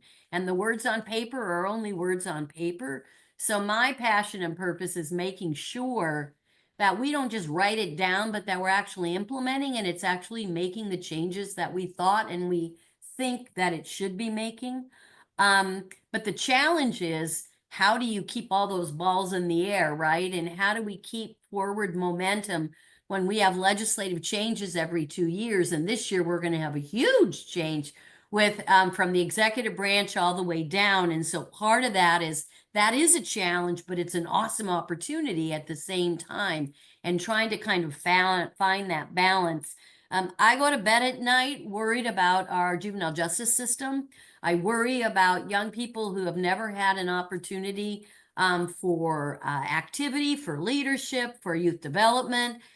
They've gone right from being a young kid into the child welfare system, to the juvenile justice system, and then to corrections. I worry about families with kids who are paying a college tuition to have their children be cared for, to know that their health, safety, and spirit are safe in someone's care. That should never be. I worry about our SUD and MOUD issues right now and how it is we're going to support people, not put people in jail or in prison, but how we actually help people up and out and provide the resource. We're really good at putting people away and thinking that putting them away will make them better without giving them what they need to actually think differently about how they move forward. And I think those are things I think about, and I would say to you, what life experience and what lived experience do you have that could help me or help us shape legislation that would change either your experience or would enhance someone else's experience based on your own? That's where I start. And when I met Myra, that's how conversations started. I just would say, you don't have to know anything. You just have to wonder, and you have to be interested, and you have to be willing to have conversations. And that's what it takes, I think, to really to start pondering how we actually make the differences that we're looking for. Thank you, both of you. Our last question is, what words of advice, suggestions, or stories can you share to encourage community engagement from students and the ways they can participate in the legislative process? You want to go first, Senator, or do you want me to go first? I'll go for it. I'd say access, ownership, and voice are critical. Wear comfortable shoes. Like I was listening in, if you're in Olympia, you know, make sure you're wearing comfortable shoes because you're going to be walking a few steps on your Apple Watch or on your Fitbit. I would say interns, if you're in college right now, you may explore the internship program in the Senate. I know I have an intern that then turned into my session aide, which is now, and who's now my LA. I didn't know any of those opportunities existed. So if you want to know more, reach out. I would say figure out where your passion and your purpose meet. And Rep. Corey kind of talked about that, because it's not like going to work. It's like doing what you love to do every single day. And the other thing I'm going to really say is you don't need to know a thing about the bill. And I'm just serious about that. What you need to know and what you need to share about the bill or about anything else you're advocating for is your story, and the story about how it impacts you, because that's what people remember. And I will say, you know, I do scholar bills every session. My sex trafficking bill was a scholar bill. My posthumous graduation bill was a scholar brought bill. Comprehensive sex ed bill was a bill that was brought by scholars. So, and scholars, I would say from 12 all the way up. So again, the solutions and the ideas come from you. Do not be afraid to reach out. My door is always open. And I would say if you're in Olympia and you're kind of nervous, come to Ledge 407 first, and I'll make you feel comfortable. And then you can go on to your more difficult conversations. Okay, I just say something? Actually, Senator, she actually makes time even if she's busy. There's not a day that I haven't went there that she actually is the only person, and she'll like run to give us a hug. And you actually can sit in her room. So it's actually really, really helpful. No offense, Corey. I've never met you before, but yeah, she Just actually. gonna cry now, but okay. Well, you know what? You can cry when I show up at your door. Yeah, a big hug cry. But yeah, Claire actually, they're like, oh, she's busy. No, actually, she's not. She ran from the other side just to say hi to me and my daughter. And so I just thank you for the shout out. You're amazing. So, well, I'm gonna have to meet you guys so that I can get that story next time. But I'm with the senator. Don't be intimidated by us. We're all citizens. None of us are special. Some people there like to think they're special, but I won't say who because they're in both parties. I jokingly tell people the story. And I'm going to tell you guys the story real fast, even though it's a little gross, but there's a point. So freshman year, 2019, I'm a new legislator. I barely know where anything is, but you're wearing your suit. You've got your name badge on that they give you, which you quickly learn you don't want to wear your name badge because only the newbies wear their name badge everywhere. But you know, representative, people know who you are. You're starting to feel pretty good. You come home. I got this big, you're starting to get this little bit of an ego. And I mentioned I had kids. I had 3 at the time. I have 4 now. And I remember I come home on the weekend. I'm Representative Chris Corey. I come home. I'm giving my 2-year-old a bath, and he poops in the bathtub. And he looks up at me and goes, with his face, it was just like, I'm not cleaning it up. And then I was like, okay, Lord, I get it. I'm not that special. And so from here on out, I always try to remember I'm not that special. And so most of the people are like that. We're really easy to get along with. During session, it is crazy. So we may have 5 minutes. It's a sprint during a marathon, if that is an appropriate combination of a metaphor. But I will tell you, if you can build a relationship outside of session with your legislator, whether it's through coffee, email, chat, that can make a huge difference during session. That's where I've gotten some of my best bills were from people I did not know, who said, I've got a problem, I want to talk to you. And we met outside of session because I can sit down for an hour or 2 when I'm not in Olympia. And you can plan and prep and do all those things that will help you be successful during session. So sorry for the bath story. No, I love it. Oh, that just made me crack up. Oh my God, I love that. Can I just add one other thing? And, to be really honest too, there may be those of you that live in spaces and places where your representative or your senator may have a very different think than you do. I will say that politically. Or really oftentimes, and I'm just going to be very honest, especially with my brothers, sisters, and siblings in the LGBTQAI+ community, may often not even be afforded an opportunity to meet with their legislator. And that does happen, unfortunately. So I'm going to say to you, the other piece is we represent everyone. And so my office is always open because I will always have a space in place for anyone who sees themselves as part of this state, regardless of where they live is an address that fits within the 30th legislative district. I think it's so important, and it's unfortunate, but it's sometimes true. And so I just wanted to put that out there. And I know Rep. Corey is the same way. It's like, it matters to me not what your zip code is. What matters to me is what your situation is, what your wonder is, what you want to know, or Yep. oftentimes too, who you want to know, Yeah. so that I can help make those doors open for you.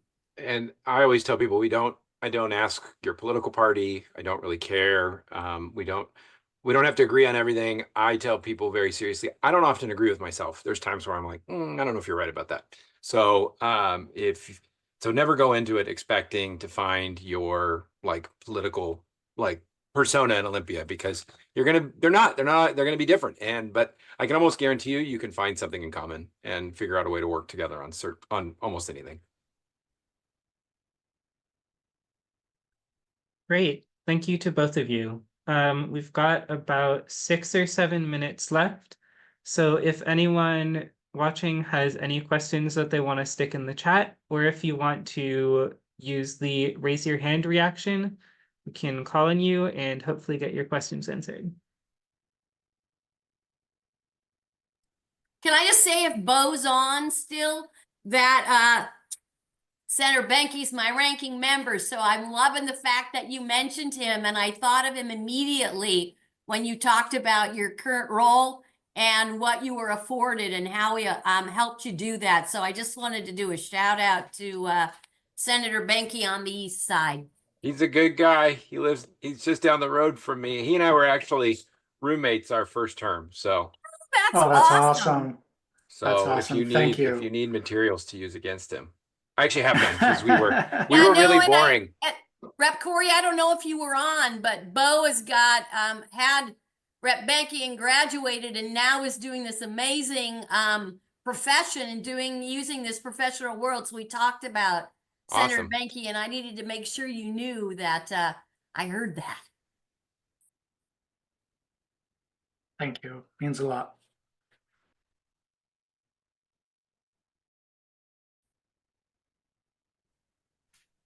We have a question here from Michael B. from Gonzaga University. How do we invite you to student spaces and engage in a more meaningful space?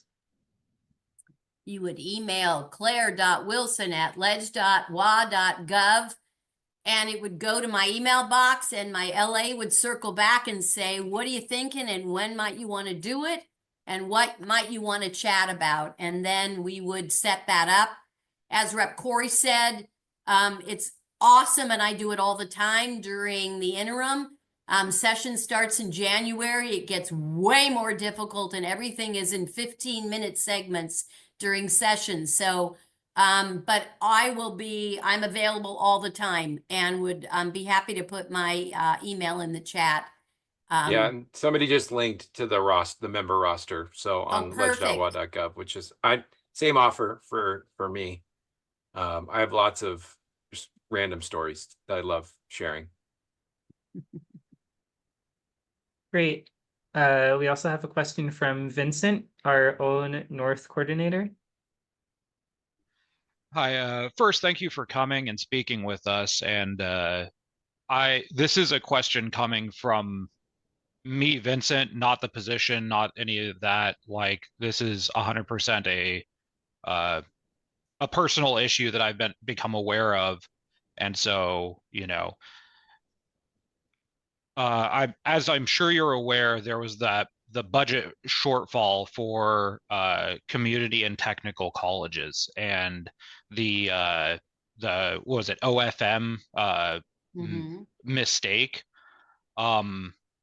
Just what are your thoughts? Because I was sitting in on the board of trustees meeting at my school, and basically the conclusion that seemed to have been reached at this point was essentially that we're going to have to engage the legislature to solve this problem, because we aren't going to be able to, handle it with the Office of Financial Management and, come up with a real solution. So I just wanted to hear your thoughts, considering that's what, seemed to be the conclusion, is that it was the legislature that would end up having to kind of come at bat for that issue.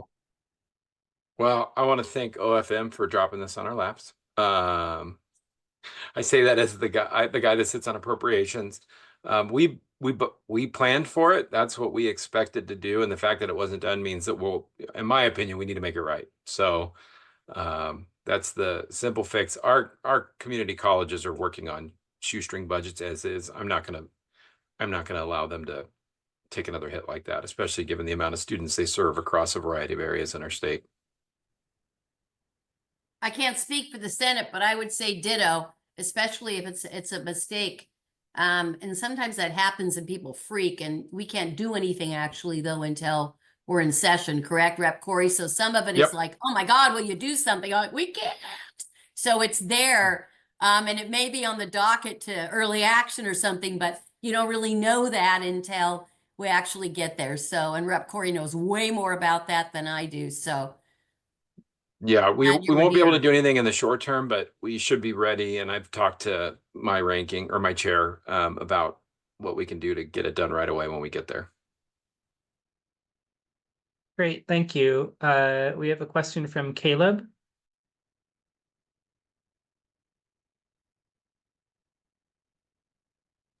You're on mute. You're muted. Yeah, hi there. First of all, thank you both for coming and being here and speaking with us on this. Now, I know that Senator Wilson had expanded a little bit and talked about student housing and whatnot and how we could do that. And Rep. Corey had added on to that just a little bit.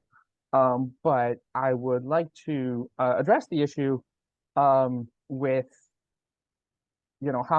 what can the colleges do to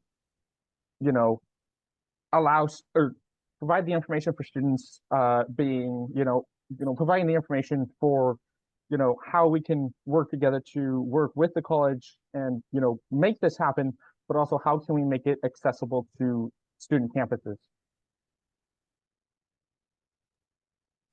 I hope that wasn't too much. No, well, here's what I'll tell you. There's one thing that, so like I know here in Yakima, my community college has some housing, not a lot, but they rely primarily on the community. And one of the things that I've seen is that not all of our rural communities have access to the same tax programs and exemptions that other counties do. I had a bill to expand multifamily tax exemptions to get builders to build more dense multifamily housing. It's a way to do it in a manner that allows for a tax credit to cover some of the costs over a period of time, as long as X percentage is affordable housing. And obviously, when you're talking about specifically community colleges, affordable housing is probably a huge priority, right? So that's one thing that I've been working on to address that. I'd have to think about other ways, but that's the biggest way you can get it quickly. I guess some permitting reform would be good, especially around some of the colleges and enabling them to use the land how they see fit. But that's just a guess on my part. Thank you. I have no guess. I'm going to stick with Corey on this one. Thank you, both of you. Thank you. It looked like we had one more question from Richie, and that will be our last question for now. Thank you, Senator Wilson and Representative Corey, for taking the time to meet with us today. This question is on behalf of me as a voter and resident of Washington State. First, I want to do a shout out to Professor Binky and Senator Nikki Torres, who I grew up with and went to school with. Some people you may have worked with and met. But my question, it's not really a question, but I'd like to plant a seed. You said you were Gen Zer, so here's a test. And I'm sure Senator will remember the forest fire campaign with Smokey the Bandit. where we brought awareness to forest fires, right? And so I'm a cybersecurity student, and my issue is that there is a lot of concerns around cybersecurity, and it's growing more and more every day. We had the cyber attack on our unemployment a few years back, which costed our state millions of dollars. So my seed that I'd like to plant is, what can we do to create some sort of information campaign for our retired residents, for our young residents, and everyone in the middle, to bring greater awareness to cybersecurity concerns and how we could protect ourselves as residents and sort of help stop the costs that we're incurring from these types of attacks. So I just put in the chat, or I'm trying to, the cybersecurity bear that I asked ChatGPT to make while you were talking. It's actually kind of amazing, and I may steal that, but right now you're right. We do have a hodgepodge of things. I get notices from my bank, right? I'll see a post from our local sheriff's department saying these things are going on. But they're becoming more and more sophisticated and involved. And I kind of love that idea of like a Smokey the Bear for cybersecurity, because I get them too. And every once in a while I have to like stop and like I question my sanity. I'm like, okay, this kind of looks real. And you really have to dig in. And if you're somebody who's not 24/7 on a computer like I am, like I can't imagine, you know, my mother-in-law will send me screenshots of stuff. Is this legitimate? And to this day, I've never said one is. So yeah, that's a great idea for something we can work on. Thank you.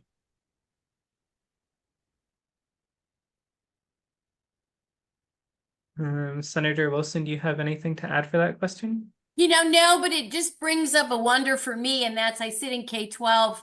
We're doing all these things on limiting phone usage in schools and such. And I worry, not because they're the cause of the cyber attacks. I worry because we got to figure out how we use things to move us forward, not be so afraid that we ask people to put them away, because young people are going to use those regardless, right? And so I worry sometimes in how reactive we are. I get it.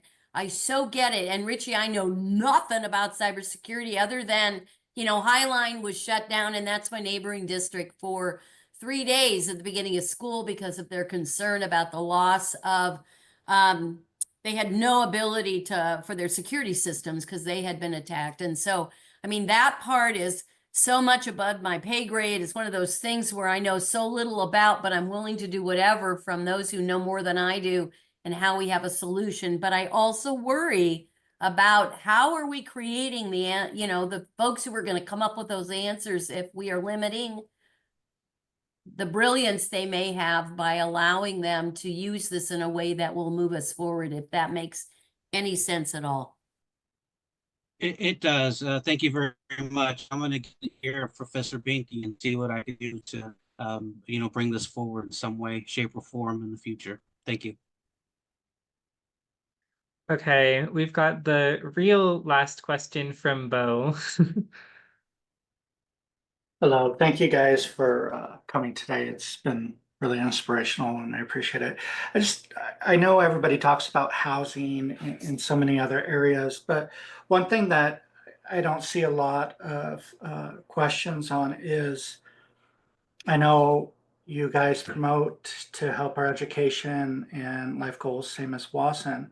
But one of the things that I've experienced is that instructors tend to use outdated books and material and they don't want to move forward. So it's hard for somebody that has to spend money and doesn't have financial aid, or both, when their education costs so much, and then we actually have to go out in the real world and we're using books on an outdated education. Is there any thoughts that you have to make that more changing and using the right material? I don't sit on higher ed, but I know it's been a conversation, and I know in my work in K-12, everything that I've done, we put on Open Ed Resource so that, there's that access and opportunity. And so I would wonder aloud and maybe shoot an email to Rep. Entman and ask about that as someone who sits on that committee. If, you know, Rep. Corey may have an answer. And I guess the other thing, it's so interesting because I sit in early learning K-12, and this conversation is about banning books and about getting rid of what's real in many ways. And so, you know, in one place we're trying to get rid of things, and another place we're asking people to pay or to use things that are outdated, but both for different reasons, if that makes sense. We've got to figure out how we are making sure that all of our students have the most up-to-date information, and also how we help instructors, especially those that have been around for a while, maybe update and upgrade their own professional learning and professional development. And I know there are things already that happen on college campuses and ways that happens professionally with adults in that system, but you know, it's always something to have a conversation about.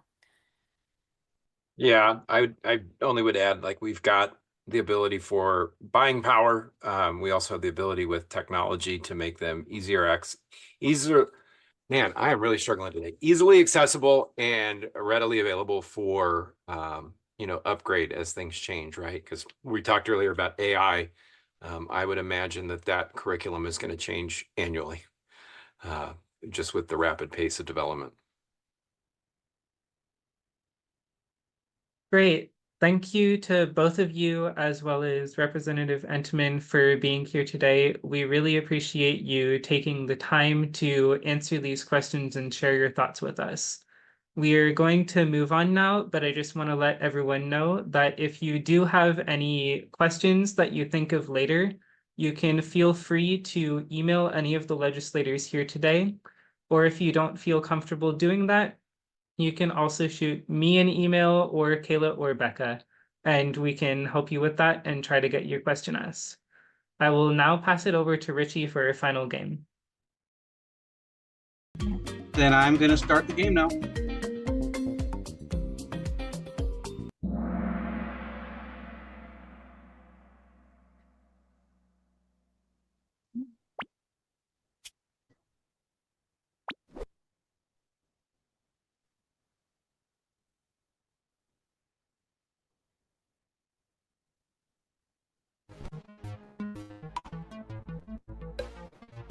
Oh, it's going fast. Pick an answer.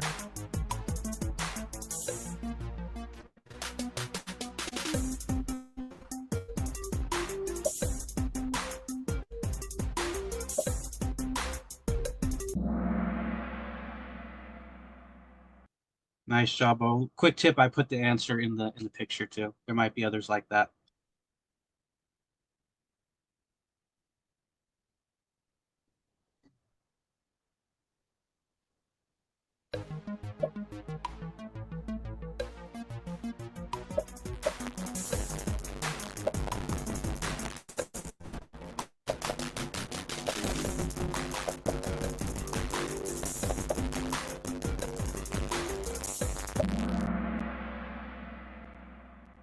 Sorry, that was a trick one. I forgot.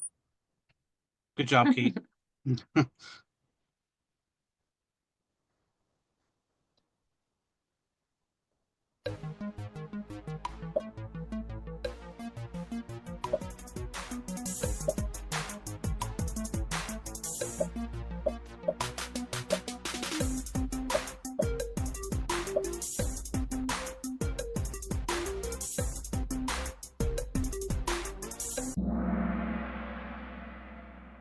Good job, B. Kate's still up there.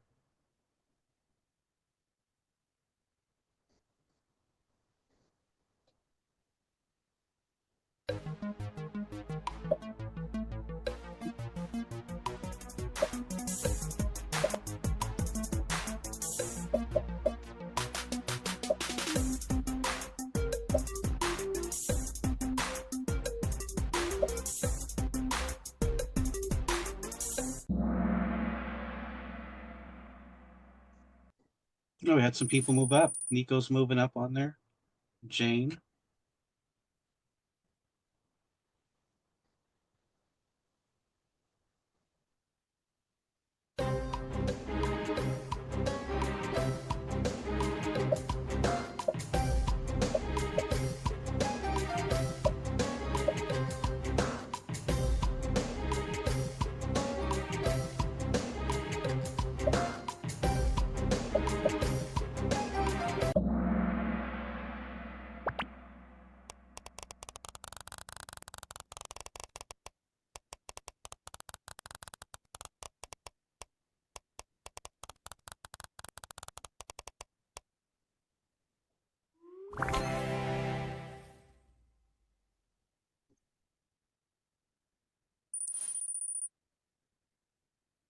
Next question.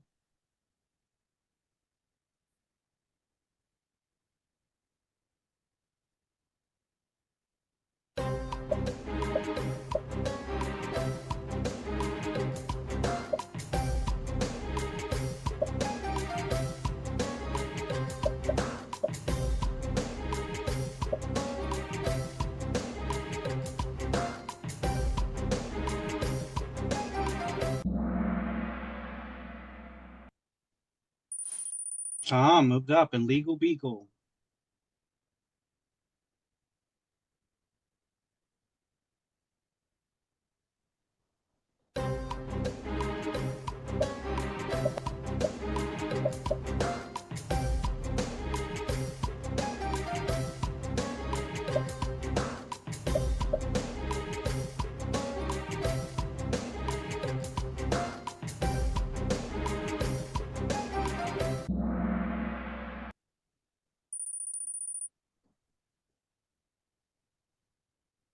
Two more questions to go.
And last question.